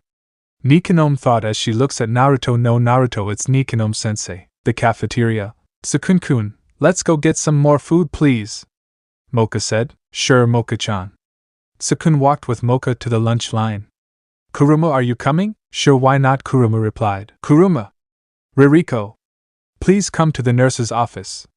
The woman over the PA system said. Sorry guys, but I have to go, Kurumu shouted as she runs out of the cafeteria. I wonder what that was about, Sukun and Mocha thought. Kurumu ran as fast as she could to the nurse's office and kicked it down only to see Rirko crying while hugging Naruto. Oh, thank Kami that you are alive. Stop trying to stifle him, Rirko-chan, Nikanome shouted at her friend. Kurumu walked closer with a big smile on her face. I'm so glad that you are awake, Naruto-kun, Kurumu replied with a big smile on her face, only to stop in her track when she saw Naruto glaring at her. What the hell are you doing here, bitch? Naruto said with venom as tears came into Kurumu's eyes. Then she ran out of the room. Ouch! Naruto screamed as Nikanome and Rirko hit him on his head. What the hell was that for? Naruto shouted as he rubbed the bump that grew on his head. How could you say that to her? Rirko shouted. She's been worried about you. Nikanome hits him again. What are you guys talking about? And stop hitting me, a confused Naruto asked. She was the one who found you and protected you from inner Mocha, Nikanome said in a calm voice as she rubbed the bump on Naruto's head. She has been at your side throughout the entire time. Rirko said as she kissed the spot that they hit him. She even failed the examination because she was so worried about you. Man, I feel like a jackass right now. Naruto said as he held down his head in shame. Don't worry, I'm sure if you talk to her, you guys can work things out. Rirko said with a smile on her face. She's right. Now I want to know what was going through that thick of head of yours when you decided to use the battle mode. Nikanome glared at him. Oh, that. I was just proving that my father's theory was bullshit. Naruto chuckled as he rubbed the back of his head. You fool, you almost died to prove a stupid theory. Rirko roared with tears in her eyes. You know I don't like to see a beautiful woman cry, Rirko-chan. Naruto replied as he wiped away her tears with his finger. What was that theory? Nikanome asked as she continued to glare at him. My father theorized that because I'm not a full-blown fox it will take twice as much power for me to use my lighting attacks, if I got ever them, and he was right. Naruto paused as the two women motioned for him to continue. He also said that it will take 4 times as much power for me to use the battle form, which is also correct, and if I enter the battle form, my body will vaporize because of the amount of lighting that will go through my body. So that why you were like that? Rirko said as she looked at him. Your body was being destroyed from the inside out, pretty much. Naruto replied with a smile on his face. You fool, you could have died. Nikanome cried as she started hitting him in his chest with tears running down her cheek. I know, but I need to get stronger as fast as possible. Naruto replied as he hugged the crying Nico. The next day, Nico-sensei walked up to the notice board and placed the midterm grades as she looked around to see if there was any student around. Yes, now I wouldn't get trampled like last year, ha ha ha. As she put up the test scores. Attention students, your midterm grades have been posted. I repeat, your midterm grades have been posted. The headmaster said over the PA system. Shit, I have to get out. Nico shouted as she ran off. Every student in the cafeteria rushed out to see where they were placed in the school. Half of the students seemed content with their results. The other half seemed disappointed. Mocha searched for her name and found it on the 13th spot. Yes. I knew all that extra studying would pay off. Mocha cheered. Sukun looked for his name, as did Kurumu. Both were pretty disappointed with their grades. I placed in 128th. Sukun said sadly. I was expecting this. I never studied for this exam because I was too worried about that bastard. Kurumu said to herself. Mocha tried to comfort him. It is okay, Sukun. Maybe we can study after school. Mocha suggested. I guess. Sukun said as he turned towards Kurumu, who was walking away. Kurumu-chan, where are you going? Sukun asked as Kurumu stopped and turned around. I'm going for a walk to clear my head. Kurumu replied as she walked away. I wonder why she looked so down. Sukun said. Looked Sukun-kun, Mocha said as she pointed to Kurumu's name. Wow, 228th place. No wonder she looks so sad. Sukun said as he looked at Mocha. I thought she studied. We should have known that she wasn't studying because every time we invited her to study with us she would refuse. Mocha said as they walked off. Little did anyone know, there was a little girl hiding behind a column looking at the group, more specifically Mocha. This little girl seemed to be 10 or 11 years old. She had a petite frame, a slim figure, and clear skin. She had short brown hair and violet brown eyes. She wore the school uniform, but with several alterations to it. She had yellow stockings with garter belts on them and brown shoes. She also had a hot pink sleeveless turtleneck on with a yellow bow tie and brown corset. She sported a brown cape that went down to her ankles, wrist couplings, and a witch's hat. She gazed at Mocha. Wow, she is amazing. With Naruto. Naruto spotted the library across the schoolyard. I wonder if it is really in there, or Rirko-chan and Nico-sensei were pulling my leg. As he made an eager beeline for it. The second he opened the door, he activated his lightning armor and ran past the librarian who was fixing a bookshelf. Restricted section was written on the door. Looks like she was right. As he opened the door and walked down the hallway and opened another door, he was struck with what was, in his opinion, one of the most beautiful smells one could experience, the smell of books and power. Shelves upon shelves of them about spells, seals, and many more. He felt like he had opened the door and walked into heaven. He walked up to the nearest shelf and examined some of the books it contained. Outside the library, let's get in here and kick his ass. Lava shouted as he was about to rush in when his brother stopped him. Easy, brother. Swamp said as he pointed at Rirko, who was going into the library to remember what Kusama said. He and her are working together, so we can take them. Lava shouted as he brushed off his brother's hand and ran towards the library. Damn it, Lava! Swamp shouted as he chased after his brother. Where the hell are they?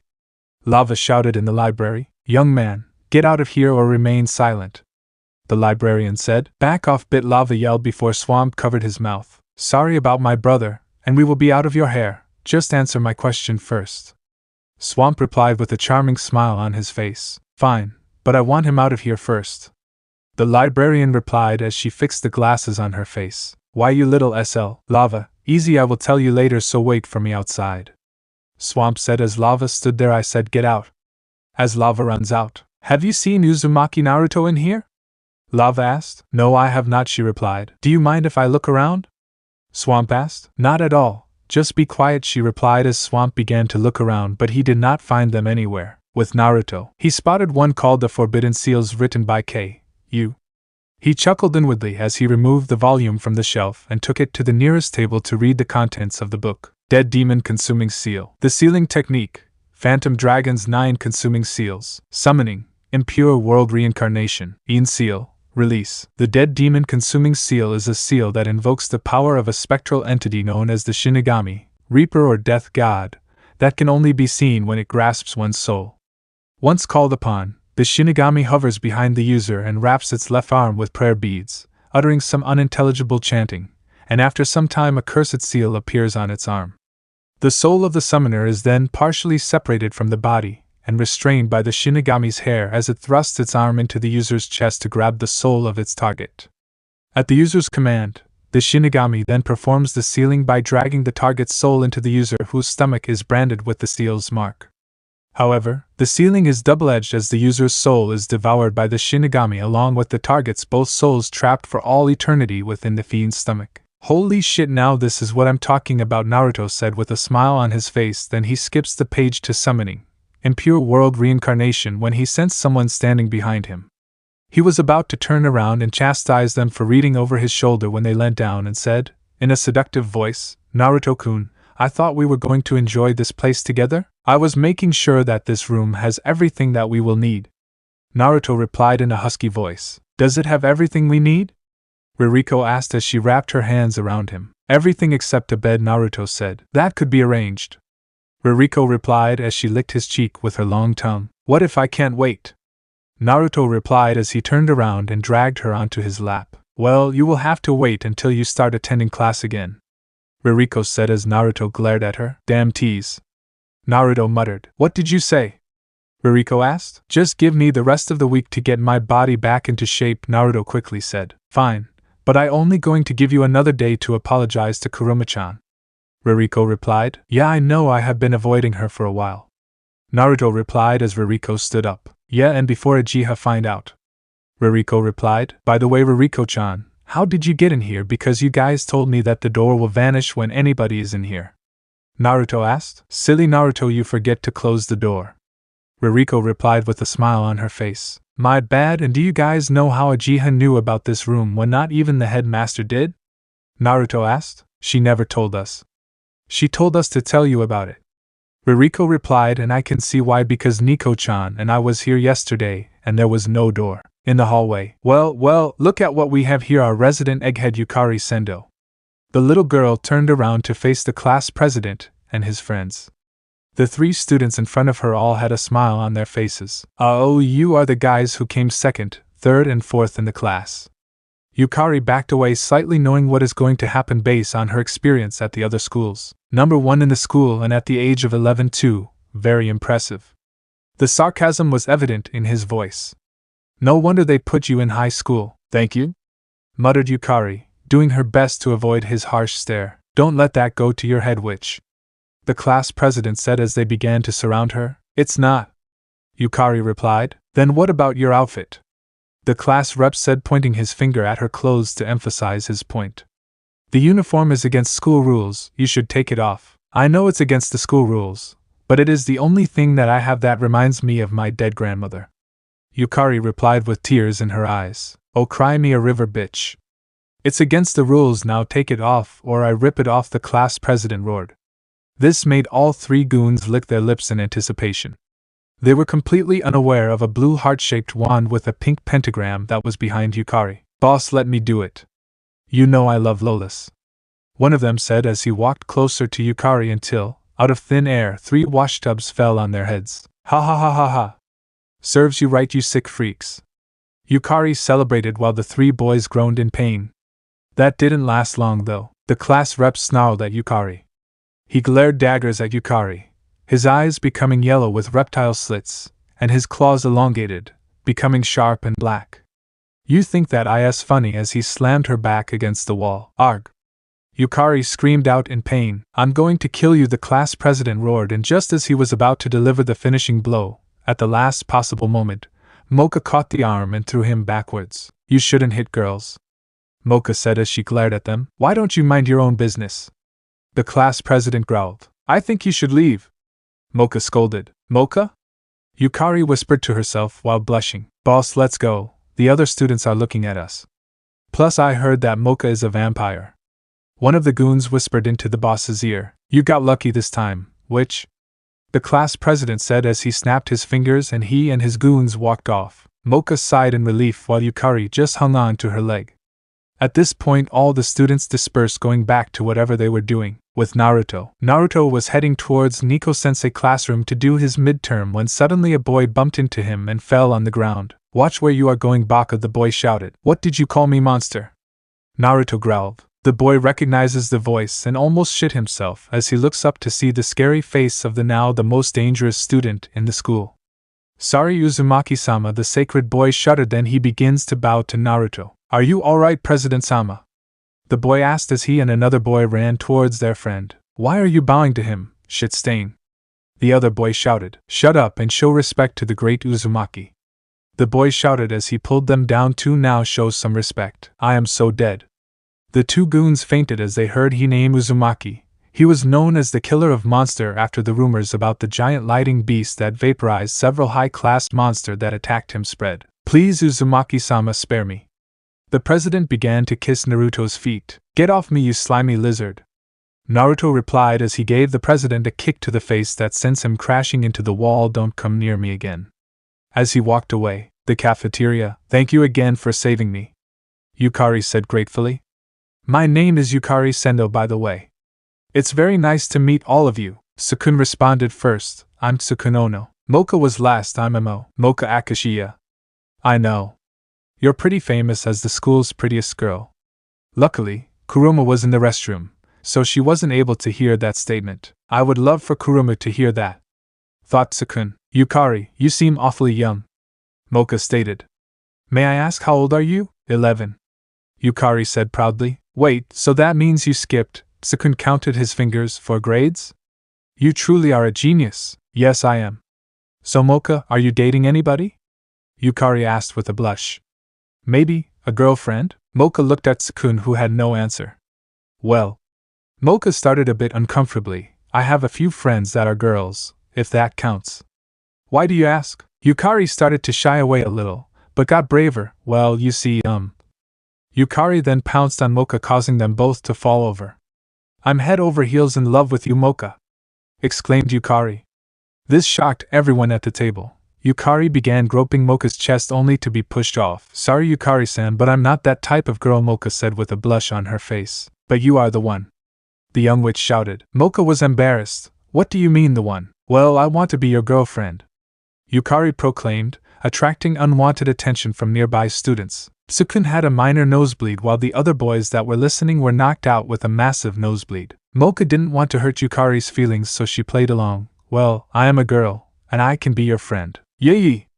Yukari cheered. She nuzzled Mocha's chest, blushing madly. "I can tell you that I'm really excited about this." "What the hell do you think you're doing, idiot?" Inner Mocha shouted at Outer Mocha. Outer Mocha tried to respond. "You know what, shut up and get rid of the witch now," Inner Mocha shouted. "And stop embarrassing us." With Naruto in Nico-sensei classroom, it was 2 o'clock and Naruto is about to do the final exams. Nico-sensei put the last paper in front of him with a smile on her face. He was exhausted from the rigors of testing. He just wanted this to all be over so he could go and sleep. Then tomorrow he go and look for Kurumu-chan and apologize to her. Come on Naruto-kun, you can do it. A voice called from the front of the class. Naruto stared fixedly at the first question. It was several seconds before it occurred to him that he had not taken in a word of it. Hey, this is easier than I thought. You can do Naruto-kun. A familiar voice shouted. Naruto looks up to see Rirko in a cheerleading outfit looking sexy as hell.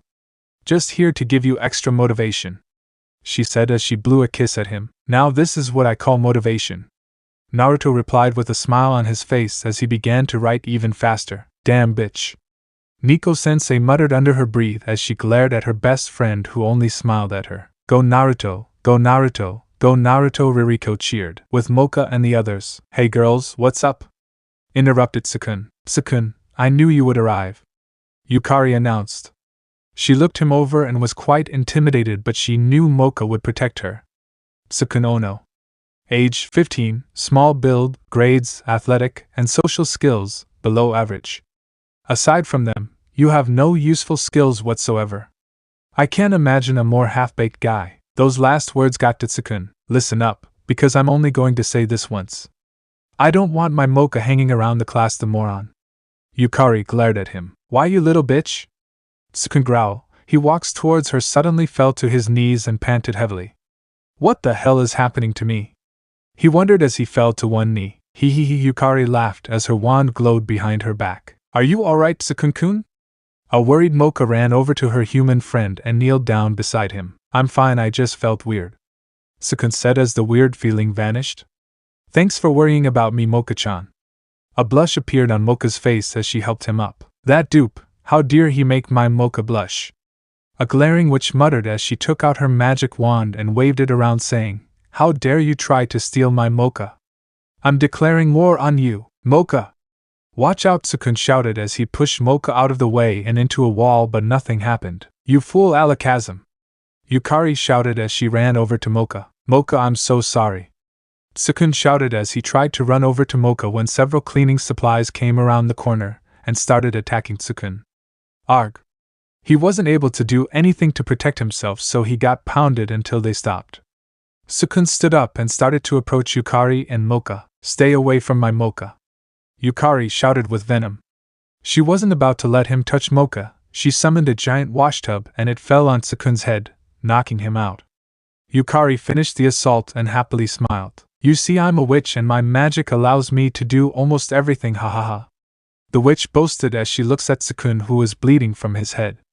As long as my wand and I are around, you aren't going to be around my Mocha. Mocha was dragged away by Yukari away from Sukun, who was still out cold, around the hallway. Hey boss, the brat just revealed her true form. That's against the rules, said one of the goons. They were hiding around the hallway watching the events transpire. I know, we just have to wait a little longer. Wait for that brat to be alone.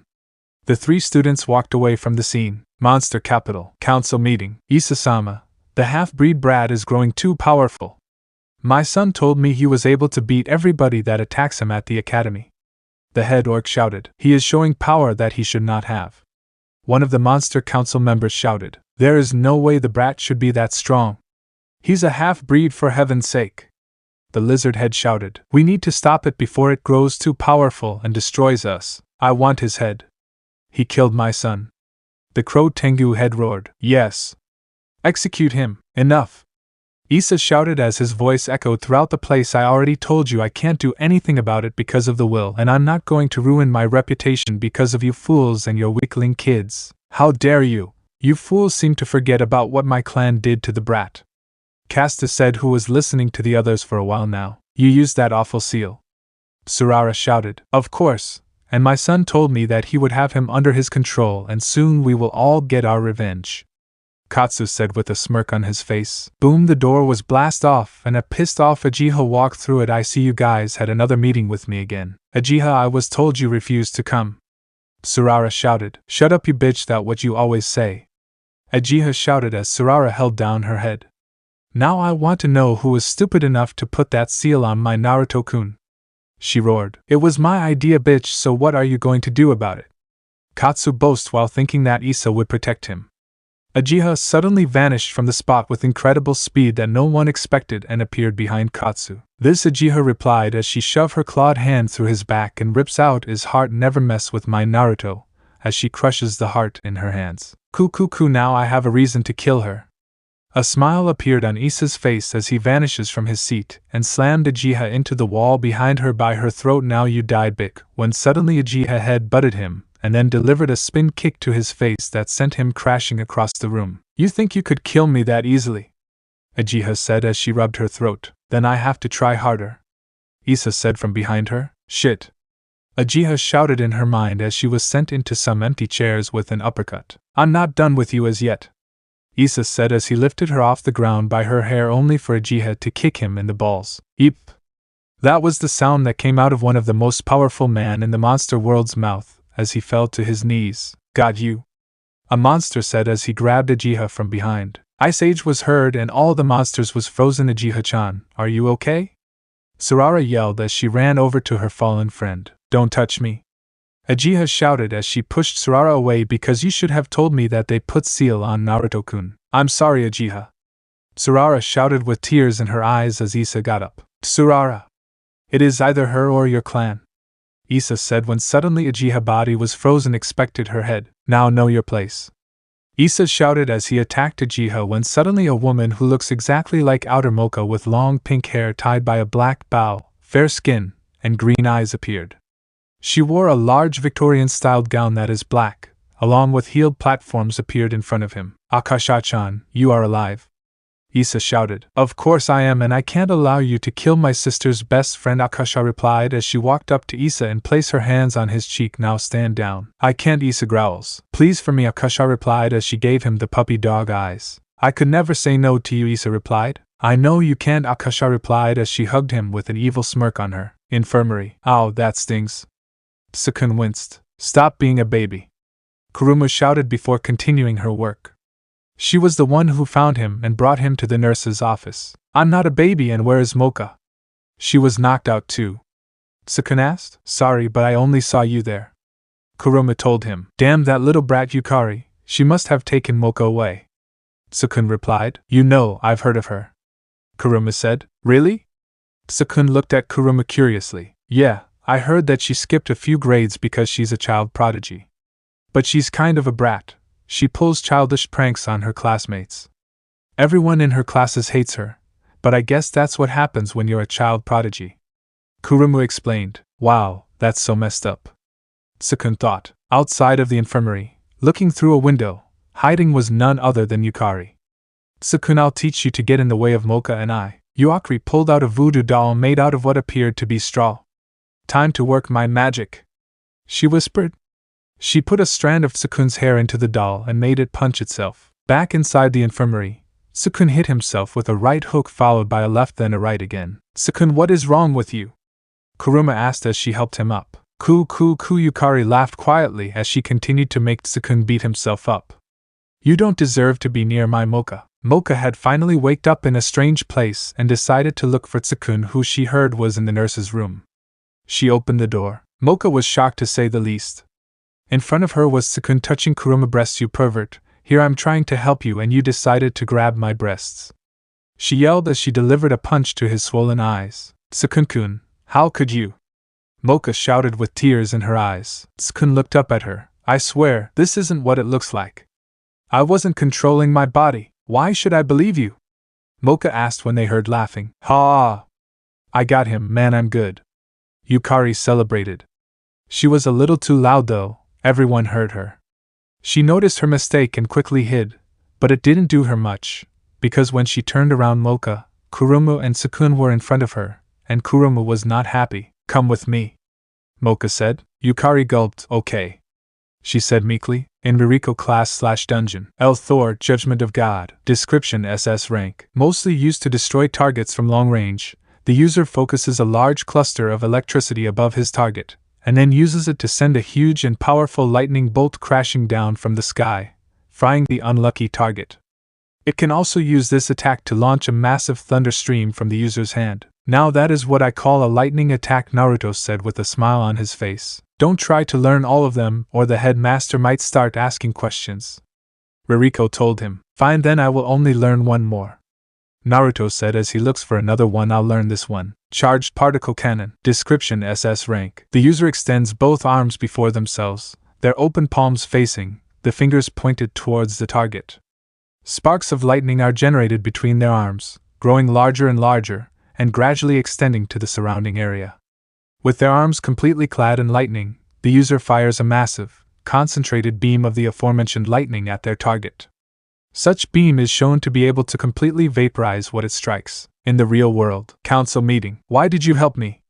Ageha asked as she saw the woman walked out of the shadows. "Because I have been watching you since you found Naruto-kun all those years ago, and you have gained my interest with your plan," the mystery woman replied as she walked past the unconscious snow woman. "Damn it, curse that ability of hers. That's the only reason she could have found us." Ageha thought, then why are you helping me? Everybody need powerful allies and we both could use one. The woman replied, "I don't need your help." Ageha growled, "You could have fooled me because if it wasn't for my ability, your illusion would not have been strong enough to fool him." The woman said, "So you copy my ability and combine it with mine?" Ageha said as the woman nodded her head. "Now let's get out of here and talk or else I'm going to tell everybody about your plan." The woman told her. "What about them?" Ageha asked as she points on the council members. "I have erased their memory of the event and place false memory in their mind," the woman replied, even him as she points at the head vampire. Empty classroom. "Look, Tsukun, I know you're both mad at her." Mocha was interrupted by Kurumu. "Furious is more like it." Kurumu roared, "Still, you both have to remember that she is a little girl." Mocha tried to convince them. "Who cares, Mocha? I'm going to twist her neck for what happened in the infirmary," said Kurumu as she walked towards the girl, but Mocha cut her off. "Listen, Yukari. You have to stop these pranks. If you don't, they'll come back and haunt you.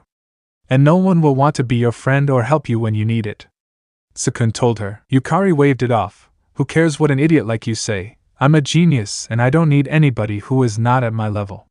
She looked down sadly, and besides, "I've been alone since the very beginning."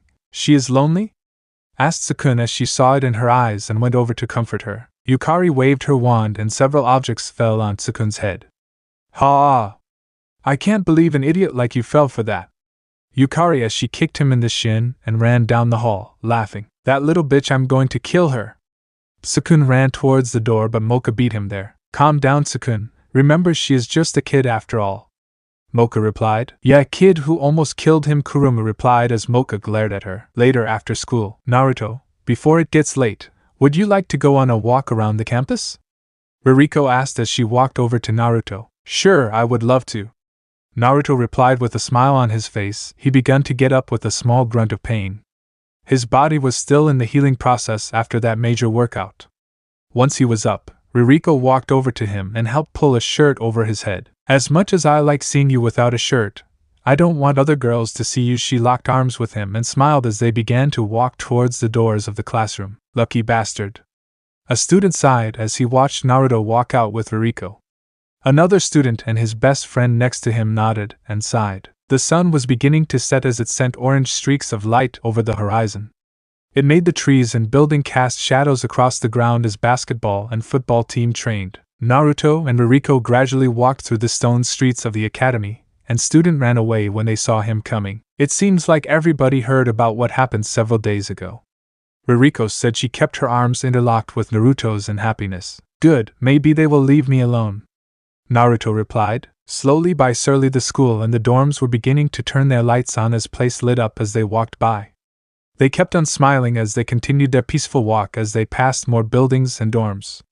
The academy was truly large. With the young witch, Yukari laughs as she reflects on her life at yokai.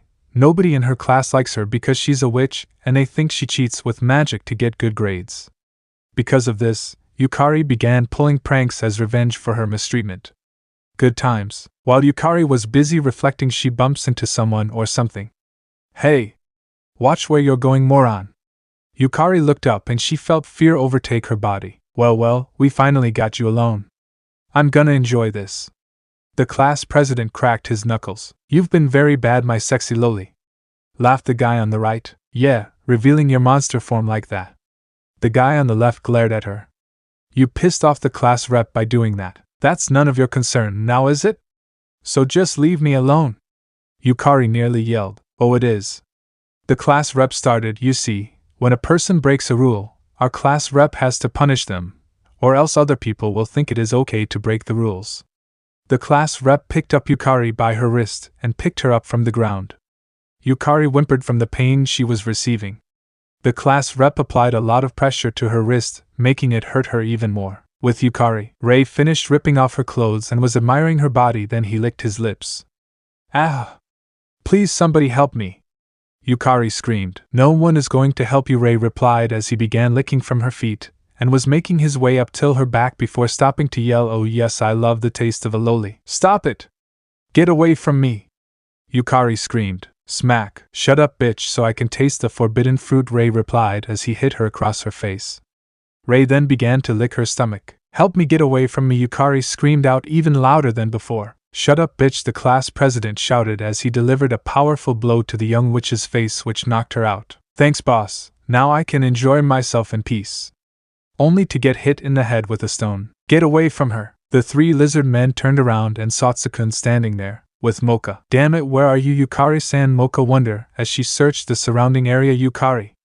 She shouted on top of her voice. Arg was heard, followed by an explosion. That sounds like Tsukun. I have to hurry, Mocha shouted as she runs faster towards the lake. With Naruto. It sounds like the party is already started. Naruto replied with Rirko gyrating in his lap. I thought you wanted to have sex with me, Rirko replied. Beside, Mocha can handle them. We can do it while we watch, Naruto said when suddenly he and Rirko vanished to their destination. You are fast as the rumors say you are, a voice said from around them. Come out and face me like the filthy monster you are. Naruto growls with Rirko in his hands. You should know your place, half-breed. The voice replied from the darkness. Just as I thought, cowards just like a human. Naruto replied as he put Rirko down. How dare you compare me to a human, lava globs? Another voice shouted. Several globs of lava of various sizes came at them. Rirko-chan, move, Naruto shouted as they jumped out of the way. How dare you attack a teacher, Rirko shouted as she lands back on the ground. Fool, he wanted to know where we were. The other voice shouted. Sorry, Swamp Lava replied. Lightning bolt, Naruto said as the lightning came out of his finger at the brothers. Shit, that was close, Swamp said as they came into the light. Who are their guys? Naruto asked. They are final year students, Swamp and Lava battle, Rirko replied. So what monster are they? Naruto asked as he looks at the two monsters. Like that bitch with no lava, replied, only to hear a voice behind him. Didn't your mother teach you how to talk to a beautiful woman? Naruto replied from behind them. When did he move? The twin thought as Lava received a punch to the face that sent him rocketing across the area. Lava Swamp shouted as he jumped over to his brother. I'm going to kill you.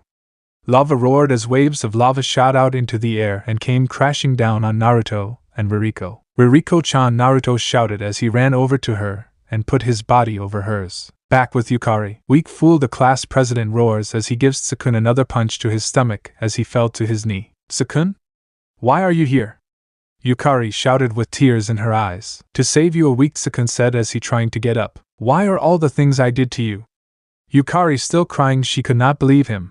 After all she did, and he still came to help. Shut up, one of the goons shouted as he punched Tsukun again. Tsukun! Yukari shouted. Listen, cough, I'm sorry. I know how it's like to be alone.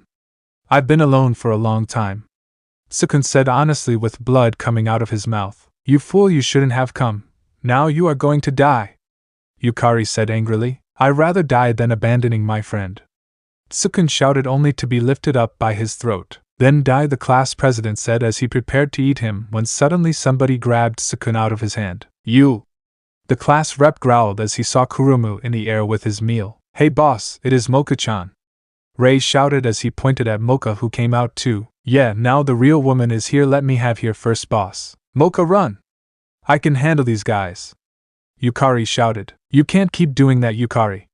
Mocha walked past the lizard men calmly, almost forgetting about them and the danger they poses. There's nothing wrong with asking others for help if you're scared. Mocha smiled at Yukari, kneeling down so she can be at eye level. You're still young. There is no need to push yourself so hard. Yukari sniffled. I'm not a little kid. I know you've been alone for a long time. Yukari teared up. If you feel alone and need somebody, just say so. Yukari thought about it, and then looked up at Mocha, who had tears falling down her face. I was all alone too. Up until I met Tsukun, I never had anybody. Mocha said sadly. Really? Yukari asked. Yeah. Mocha nodded. Tears grew in their eyes. And that's why I'll never leave you. No matter what. Mocha held onto Yukari's hands. It's why I want to help you. Because I do want to be your friend. Thank you, Mocha? Yukari cried onto Mocha's shoulders while Mocha hugged her and allowed her to release her emotions. With Naruto. Yes, I got them, Lava shouted excitedly as lava begins to cool down. Easy, brother, looks can be deceiving, Swamp told him, not believing that the half-breed was dead. Whatever, bro, all I know is that Hyuga can rest in peace now, Lava replied with a smile on his face. So you guys are working for Q? Then Naruto's voice was heard as the ground broke away and Naruto, who was covered in his lightning armor, walked out with Rirko perfectly safe in his hands. But how?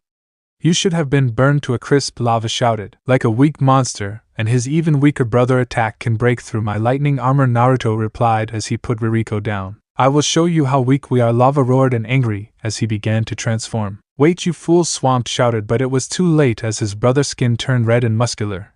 His eyes turned yellow. His ears grew too and his fingers turned yellow and grew 2 inches longer. His brown hair grew longer till it reached his back. 2 vertical yellow horns grew on his head as his face looked like a wolf with sharp white teeth. Then out of nowhere, a huge club with spikes on it appeared. Roar! Lava roared. You fool, you just gave away our advantage, Swamp shouted as he transformed too. He looks just like his brother, but his skin was green, and he had red eyes instead of yellow. This is bad, Naruto-kun, Rirko said as she looked at their clubs. With Mocha and Kurumu versus the lizard men, I want the busted one. One of the goons shouted. The lowly is mine, Ray said. Whatever, I get the pretty one, the class president shouted as Kurumu glared at him. I'm a lot pretty than Mocha, Kurumu thought. Let's get them, boys. All 3 lizard men bared their teeth and rushed at Mocha, Kurumu and Yukari. Mocha and Yukari were pushed out of the way by Sukun as Kurumu flew into the air, but he didn't get away clean. One of the lizards clawed his back and ripped his uniform, drawing blood. Sukun! Yukari shouted. I'm fine now.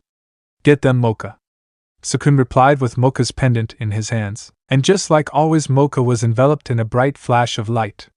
When it died down, Mocha was still standing there with her silver hair, red slitted eyes, exposed fangs and her usually stern expression. Get over here, sexy, and let me touch you, one of the goons shouted as he attacks Kurumu, who dodges his attack with ease. Not on your life, Kurumu roared as she delivers a powerful kick to the goon's face that sends him crashing into the lake. This is Mocha's true form, Yukari thought. Oh shit, the rumors were true, she is a vampire, the class president, as he tried to run away only for Mocha to appear in front of him. You are going nowhere, little man, Mocha replied as she delivered a spinning kick to the president's face that sent him crashing into a tree, completely destroying it. Boss!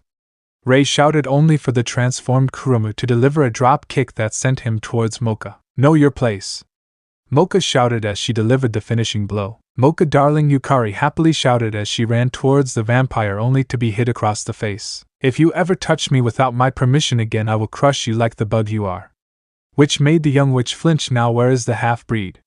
When she saw a lightning bolt not too far from them. Naruto-kun!